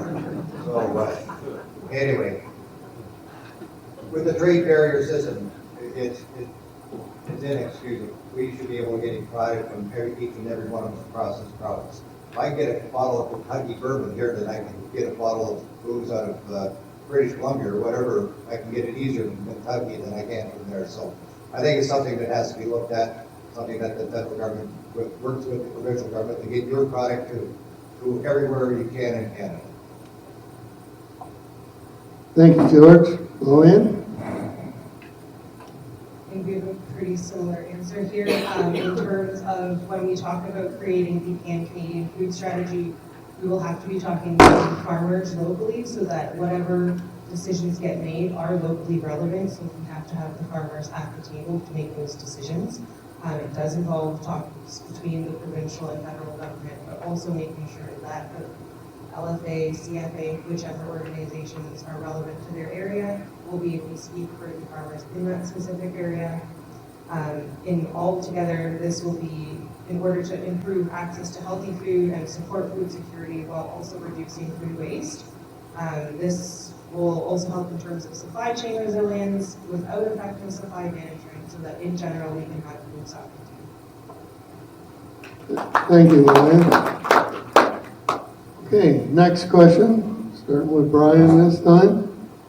In order to process more agriculture produce in Canada, we need reliable labor. How will your party support reasonable immigration or temporary foreign workforce? Well, it's funny because I already spoke to this tonight. Obviously, that question can be taken a number of ways. You can decide what you're going to do, but the fact of the matter is, take a look around Leamington, the greenhouses in our area. Like, you go to all of our agriculture, our orchards. We have a temporary foreign worker program that is running right now for agriculture, and it needs to continue to run. We want to put a moratorium on immigration, but that's the exception, because we know it'll cripple our farmers. And that's the truth. That's why I'm for it. I'm for letting agricultural workers, temporary foreign workers come in, because it's the truth. And we need to honor what's true and get rid of the stuff that isn't. So I'm all for temporary foreign workers coming in, working on the farm. I know there's some programs out there that farmers can use, and I think we need to encourage that they keep going. And the fact is I believe they do a great job. I think if you took the temporary foreign workers out of the agriculture industry in Canada, we would cripple it. And that's a fact, and that's true.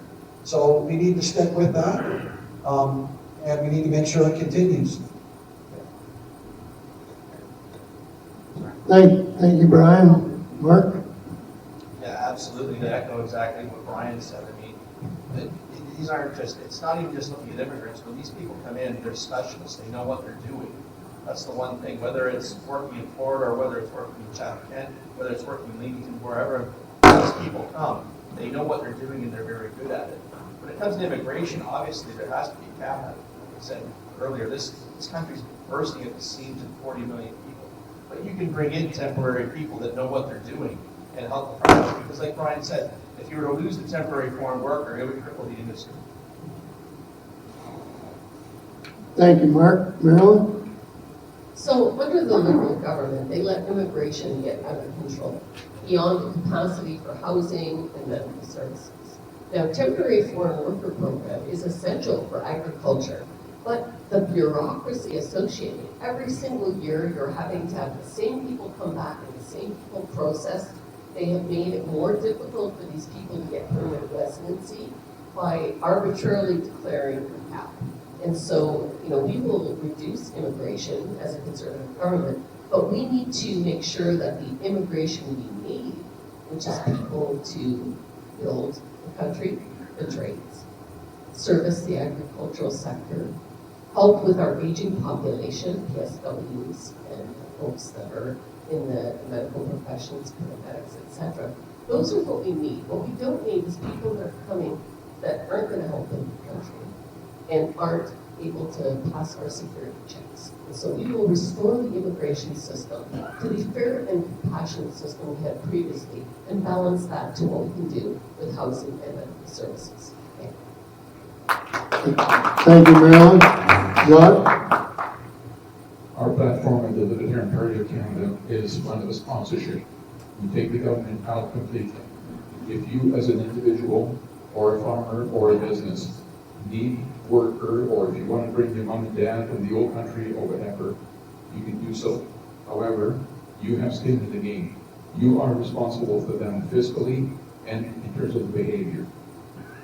So, the advantage of this is now we have people in the know, again, knowing your circumstances, we would decide whether it makes sense to bring someone or not.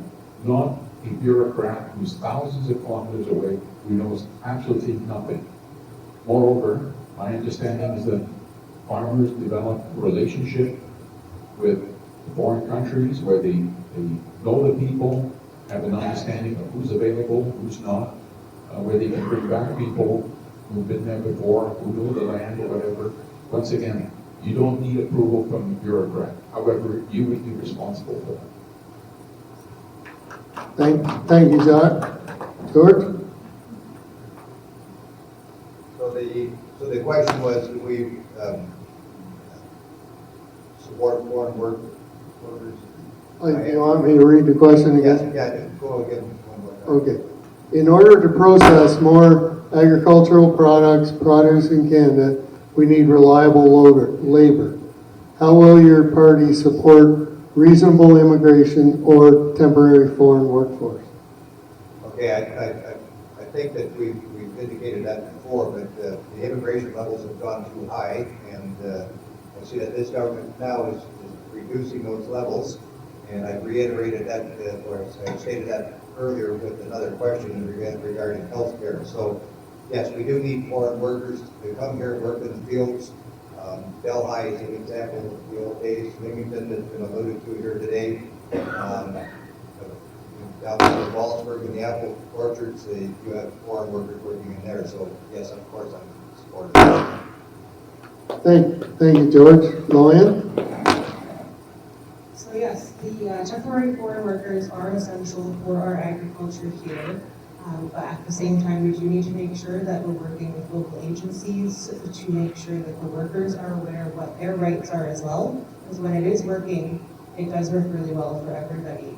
Whether that's us here for the agriculture so that we have food, or when the foreign workers go back to where they were originally from, their Canadian dollars here go so much further for them there, and they're able to have better lives and start their own businesses and do things that they might not have been able to do before coming here on under the temporary foreign worker program.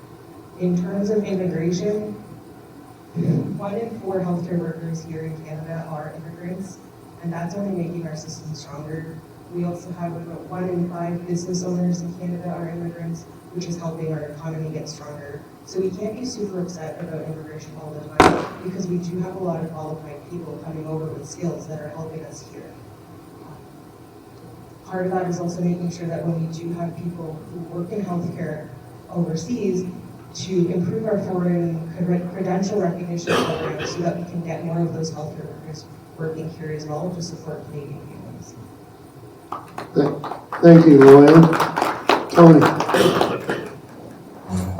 Instead of paying foreign workers, what we should do is usually be giving Canadians decent wages in order for them to work on farms themselves. Now, every billionaire will tell you that they got to be billionaires two things. Number one, they became billionaires because of hard work, relentless dedication, and pulling up their bootstraps.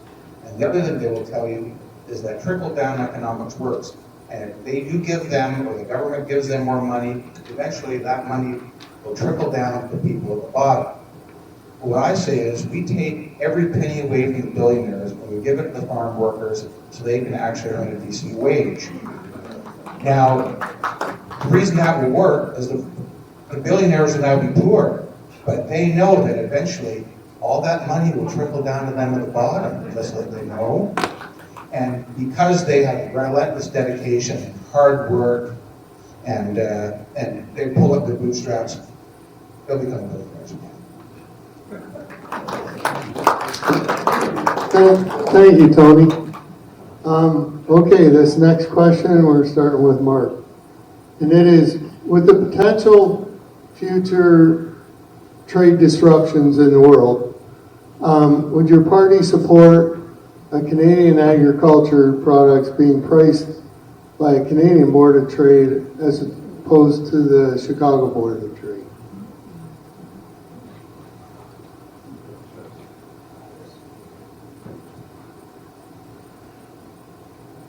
That's a hard question to answer, only because I'm not an expert in either the Chicago Board of Trade or, Canadian Board of Trade in that regard.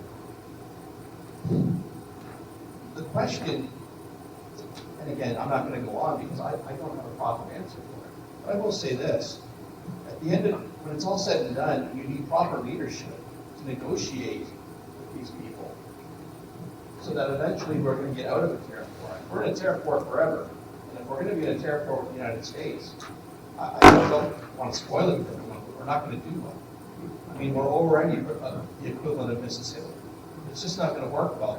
You have to get to the table. That's part and parcel why, again, whether you like the guy down south or not, it's all about negotiation. It's all about working with them. So I apologize that I cannot offer a proper answer because I'm not an agriculture expert. But you're going to need someone with leadership at the table who can properly negotiate. Or guess what? We're all going to go down the same. Thank you, Mark. Marilyn? I think we have a huge opportunity right now. We recognize that we need to become increasingly less dependent on the US of A. Right now, 75% of our trade is with them, and only 10% of their trade is with us. And so we are the ones that are in a vulnerable position. We need to increase our trading with our other partners. We have more than 50 trade agreements with other entities. And we need to start setting our own standards. And so I think there's an opportunity for us to look at that question and to say, does it make sense for us to do that? How can we become more integrated with like-minded people in the UK, in the European Economic Union? Those are things that we need to explore, as well as our interprovincial barrier breakdown as we become more sovereign and independent. Thank you, Marilyn. John? Well, excuse me, I certainly wouldn't want the government to have a go at this. If someone privately wants to have a Canadian alternative, they think they can make a business case, and we'll go for it. However, I would point out that we are a much smaller country than the U.S. If I take an analogy from the financial world in terms of bonds or derivatives, the American, Canadians in the financial market quite often look at the American side of things because the bond market, the derivative market is far, far deeper and much more liquid than it is in this country. So size in this case does matter. So again, someone wants to have to go maybe a Canadian one, but I suspect that there would be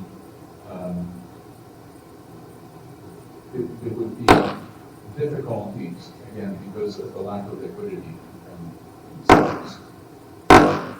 Thank you, Jacques. George?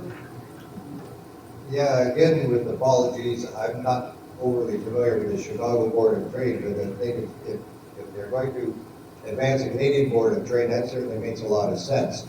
I know that the Prime Minister is working to open up new markets in Europe and elsewhere, and again, not relying so much on the United States. Thank you. Thank you, George. Luann? Yeah, so we were already talking about the New Democrats wanting to diversify into international markets instead of relying as much on the U.S. So it would make sense, especially for like grains, pork, and beef farmers, that if we had a more local Canadian Board of Trade instead of relying on Chicago's numbers, we'd be able to have more control over our food system and have better food sovereignty. Thank you, Luann. Tony? Okay, I'm gonna ask my wife to put the phone down and don't record this, please. I have a reputation to maintain amongst my friends, and I'm gonna do something that no one would ever believe, and I'm gonna agree with Marilyn will do. I think that we need to deal with things in Canada and keep it determined in Canada, but I think we're looking at approaching it the wrong way. There are two things I've heard about in the last couple of years, that totally are related but don't make sense. Number one, farmers are not able to survive by selling their product because of the cost that they're getting for it and the cost necessary to deal with it or make it. And on the other side, grocery stores are all getting record profits. Why are farmers getting any of that money? I'm confused by that. So I suggest passing a law where instead of farmers' prices getting input products based upon law, supply, and demand, the prices are based upon grocery store and production profits. The profit margins for each should be equal. Each year, a percentage of the record profits grocery store chains make should be returned to the farmers where the profits are equal. The grocery stores need the farmers as much as the farmers need them. Let's see how much grocery stores can make if the farmers don't supply. Thank you, Tony. Brian? I don't think that we need to be knee-jerky, and I think that's what this is. You've got this hair on fire Trump stuff going on, and look at who our neighbor is. Like, we've got the greatest neighbor that we could ever have, but not about Donald Trump. I'm talking about the States. The amount of business that Canada does with the United States. I'm working on the Gordie Howe Bridge right now, right? We're building a new international crossing because we're with the best trading partner we could ever have. Militarily, protection-wise, it's just not feasible for me about the Board of Trade just to go at that. If you talk to me 20 years from now and we're still fighting, that's a different story. The fact is Donald Trump's there for what, 4? So here's the deal. We need a federal politician, a leader, like Max Bernier, for instance, to go over and negotiate, not retaliate.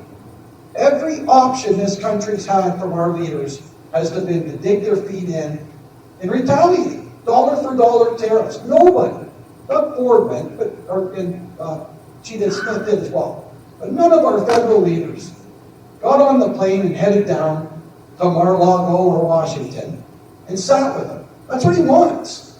Bring the CTV guy with you. Be bombastic. Make a big presentation out of it. That's Donald Trump's style. Instead, every one of our leaders, and I'm going to tell you why. Because the supply management tariffs need to stay. I said it earlier. Our politicians are ran on those tariffs. And Trump is going to get rid of them. And everybody knows it in supply management, and our political leaders know it too. That's why, like I said, Polya was a shoo-in to go talk to Trump. He didn't. He ran over there, hid in the corner with the other leaders. It's because of our tariffs, folks. The people who control our politicians are the ones making the money from the tariffs. Okay. This next question is our last question. So it is, how will your party ensure investment in rural infrastructure, roads, bridges, etc., to encourage people living in rural Canada? Marilyn. So right now, the definition that the federal government uses for rural communities disadvantages those that have less than 10,000 people. So places like Sarnia-Lambton-Bkejwanong and Enniskillen Township are hugely disadvantaged, and that is not fair. They pay their fair share of taxes, but there's like 2,500 people living there to pay for all the upgrades to their roads and their infrastructure. The federal government gets 60% of the taxes and owns 10% of the infrastructure. The municipalities own 60% of the infrastructure and get 10% of the taxes. So we have to do something different to change the way that we assess rural communities. Under the Liberal government, they decided to spend $200 billion on infrastructure, and $2 billion was going to go for rural communities. That is totally unfair, and the Conservative government would change that. Thank you, Marilyn. Jacques? Or again, this is a question of jurisdiction. I'm not quite sure, but these are more sort of municipal matters. Now, having said that, the best alternative to libertarianism is localism, where decisions are made locally by the people who know the geography, they know the circumstances, they know the condition. Not for some bureaucrat in Ottawa who's never been to Petrolia or Sarnia, who doesn't know anything at all to make decisions and allocate funds. Now, we would, part of our plan is to abolish the income tax. So that would be more money for people. Maybe the municipalities would take that and increase their own taxes to do more of the local stuff. I don't know. But it's very difficult for me to start advocating or to tell municipalities what to do because I am kind of a stickler to the Constitution. It's not the federal government responsibility. I don't really have a say in the matter. Thank you, Jacques. George? Yeah, I was just doing the same thing. I was looking up the difference between the federal responsibilities and provincial responsibilities, and it's definitely within the provincial realm of highways, etc. But I think there's other things that can be done. One of the issues I think here in Lambton County is our water situation, getting water to our communities. We've got a great big lake out there. We have the Lambton area water supply system. I think a lot of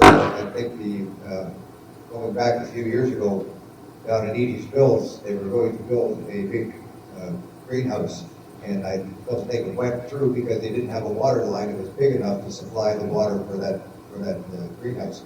So those are the issues I think that really they could look at and provide some funds for that purpose. So other than that, that's all I have to say. Thank you, George. Luann? We're talking about investing in rural infrastructure, right? Okay, so I think this covers a couple of things, like we've mentioned. Part of it is about municipal, in terms of the actual roads. And so let's say if we're talking about the widths of roads to make sure that tractors can actually drive on them properly and safely. This might just be funding coming down to municipalities and making sure that the LFA is able to be in those conversations with the municipalities there. And also in terms of where the infrastructure should go so that it doesn't affect the green lands that we can farm on. We also had talked previously about investing in resilience projects so we can have more tiles in place for inland County where we have so much flooding happening with the clay soils. And if we're gonna talk about access to water, we need to talk about not everyone in the county has access to clean drinking water, because even most recently, we're talking about the oil spill that happened in the St. Clair River, and Walpole Island and Bkejwanong is downriver from that, and they don't have access to fresh drinking water. And they had to fix their own water treatment plants without funding from the federal government. So that's something that we would have to be able to actually talk about and make sure that in this First World Nation, our First Nations are not suffering and not having access to clean drinking water. Thank you, Ryan. Tony?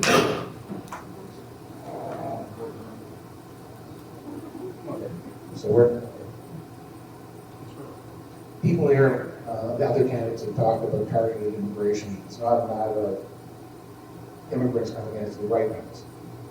Now, Donald Trump has talked about the fact that the green card issue in the States is an issue, and he wants to get the right people also. So he has instituted a gold card with his picture on it. And any rich people can get this gold card and become citizens as long as they pay $5 million. Why don't we do that? We're a better country than the United States. So we should have our own card to increase people coming here, and we could use that money, $5 million, for infrastructure for our communities. For example, just last week, there was an article talking about the number of doctors in the States that want to come here. And you've got all these celebrities who are threatening to come here because of Donald Trump. They pay $5 million, get a card, money goes to rural communities. I suggest, as opposed to a gold card with Donald Trump's picture, we could have a red card for Canada, and we could have red-green on it, representing it. And so people who pay the $5 million can get a red-green, red card. Thank you, Tony. Ryan? Again, municipal issue, provincial issue, but the fact of the matter is we send way too much money overseas, and it goes off into the abyss. Really, how much foreign aid and different projects do we send billions of dollars to? None of us have any account of where it is. Nobody knows where that money went, right? It gets taken out of the country, handed in for this, handed in for that, and we've got kids downtown Sarnia with no shoes on their feet. That's the reality of it. $500 billion in COVID expenses. $500 billion. That's on the low end. $20 billion for the Ukraine war. Where's that money gone? And see, I don't ever see any countries saying, hey, we better send our money to Canada. Right? You ever hear that? Let's send all our money to Canada to help them out. But our own people are suffering, and we send our money that we don't even have. They're running the printing presses to send it. It's absolutely insane, and that's why when I hear about this stuff, about the rural roads and stuff, we can do it. We have everything in this country. Oil, gas, lumber, like I said. But we got to tighten our belts. We got to start taking care of ourselves and stop letting the government and the politicians pilfer and fleece the living hell out of us. And that's what we need to do. Our income tax is out of control. You go to work, you get punished. Think about it. We need to stop giving our money away and start taking care of ourselves. We'll have money for rural roads. That's a solution. Thank you, Brian. Mark? Absolutely. I mean, we have to be accountable with our money and make sure that the money's available for these roads. But it also comes back to, leadership, and whether it's your MP, whether it's your local mayor, whether it's your MPP. These people have to work together on these things. I mean, Marilyn, as an MP, she's got lots of things on the go in Ottawa. She can't worry about LaSalle Road if there's an issue out there, that sort of thing. So she's going to count on the MPP to talk to her, and then the local mayor will talk to the MPP, and everybody has to work together. As long as there's no grandstanding and people are actually looking to work together and find the money, hopefully they can find the money. That's a different animal altogether. But when you have the right people in place working together, these issues can be resolved very easily, at least they should. Thank you, Mark. I believe that everyone's gone through, so now we'll start with closing statements, and we're going to begin with Loanne. 2 minutes. So thank you to the LFA for having this event tonight and letting us share all of our platforms and what makes it important for us to be here. And thank you all for coming tonight and listening. I wanted to share that having visited various areas of our riding, I have learned that firsthand that portions of our communities are still being underserved and overlooked. Residents of the former Lambton-Kent Middlesex riding are confused and they feel left out and uninformed about these new boundary changes. Our First Nations communities are lacking clean drinking water and fresh air to breathe, and nobody is addressing this impact on the quality of their life. So visibility isn't just about being seen, but it's also about being heard and recognized and valued. And in this community, we need to make sure that it is a place for growth and opportunity for everybody, and not just those in power. The NDP has always been a people-first party, and we are built on farmers, workers, and families. So as a member of the NDP, and more importantly, as a member of this community, I am going to be looking out for the best interests of all people of Sarnia-Lambton-Bkejwanong. And I will make sure that in Ottawa, they listen to all the identities of the communities that are represented. So for farmers and families, small business owners, for the Indigenous and for rural communities, I'm Luann Chan, your NDP candidate, and I will be in it for you. Thank you, Luann. George?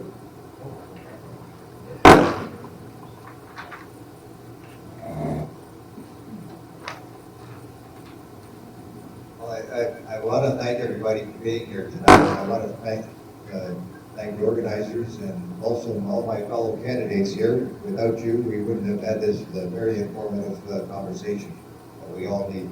And anyway, it is getting late. I just want to assure you that if I get elected, I'm going to look out for you. I've been pretty well a lifelong resident of this community. I'm very familiar with all the back roads, from all the way from Florence down in the southeast end, all the way up to Grand Bend and all the places in between. So we will be looking, you can talk to me anytime about anything. I'll be there for you. Thank you. Thank you, George. John? Well, ladies and gentlemen, the heart of this debate lies a critical question. Who should control agriculture? The farmers who feed us, or the bureaucrats who tax, regulate, and restrict them? Farming is already a tough game battered by volatile prices and unpredictable weather. Yet our government piles on with excessive taxation, endless red tape, and possible reckless policies like nitrogen reduction mandates that threaten productivity and food production. Worse, farmers face the outrage of land expropriation, politicians daring to seize property from families who've worked it for generations. Enough is enough. And I'm fearful to say that if the Liberals are re-elected, we may have no choice but to consider civil disobedience to protect our rights. Private property is the bedrock of prosperity, and we must defend it fiercely. We need to slash crippling taxes, axe burdensome regulations, and stop government overreach that rips farmland from those who know it best. Picture the libertarian alternative. A thriving agricultural sector where property rights are sacred, costs are low, and farmers are free to do what they do best, feed us. Or we stumble down the liberal path of interference, shortages, and lost livelihoods. If they win again, we must resist, peacefully but firmly, because freedom demands it. The choice is stark: government shackles or farmer freedom. I stand with the farmers, I stand for liberty. And I urge you to join me, because if we don't act, civil disobedience might be our last stand against a government that's forgotten who keeps this country running. Thank you. Thank you, Doug. Marilyn? Well, thank you to the Lambton Federation of Agriculture for having us tonight. Thank you to all of you for coming out. This is the most important election, certainly in my lifetime.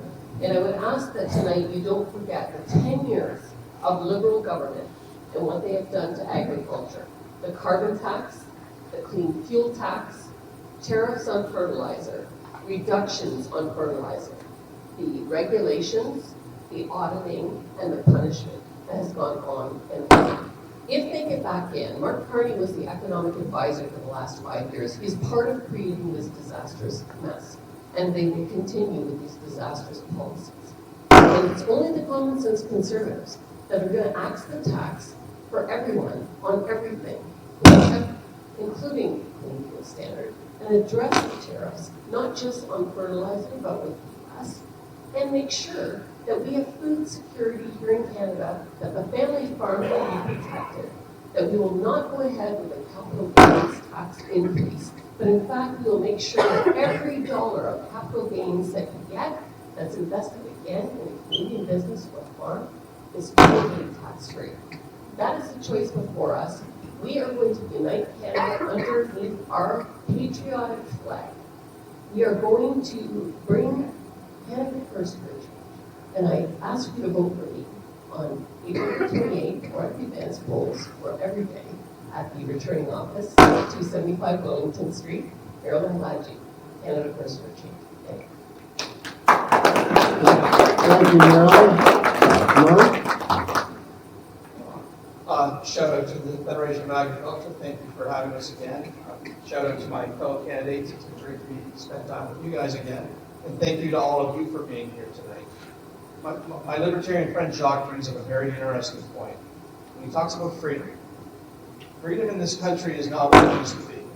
Unfortunately, when you look at the unfortunate situation with the Freedom Convoy in Ottawa, freedom in this country took a huge hit.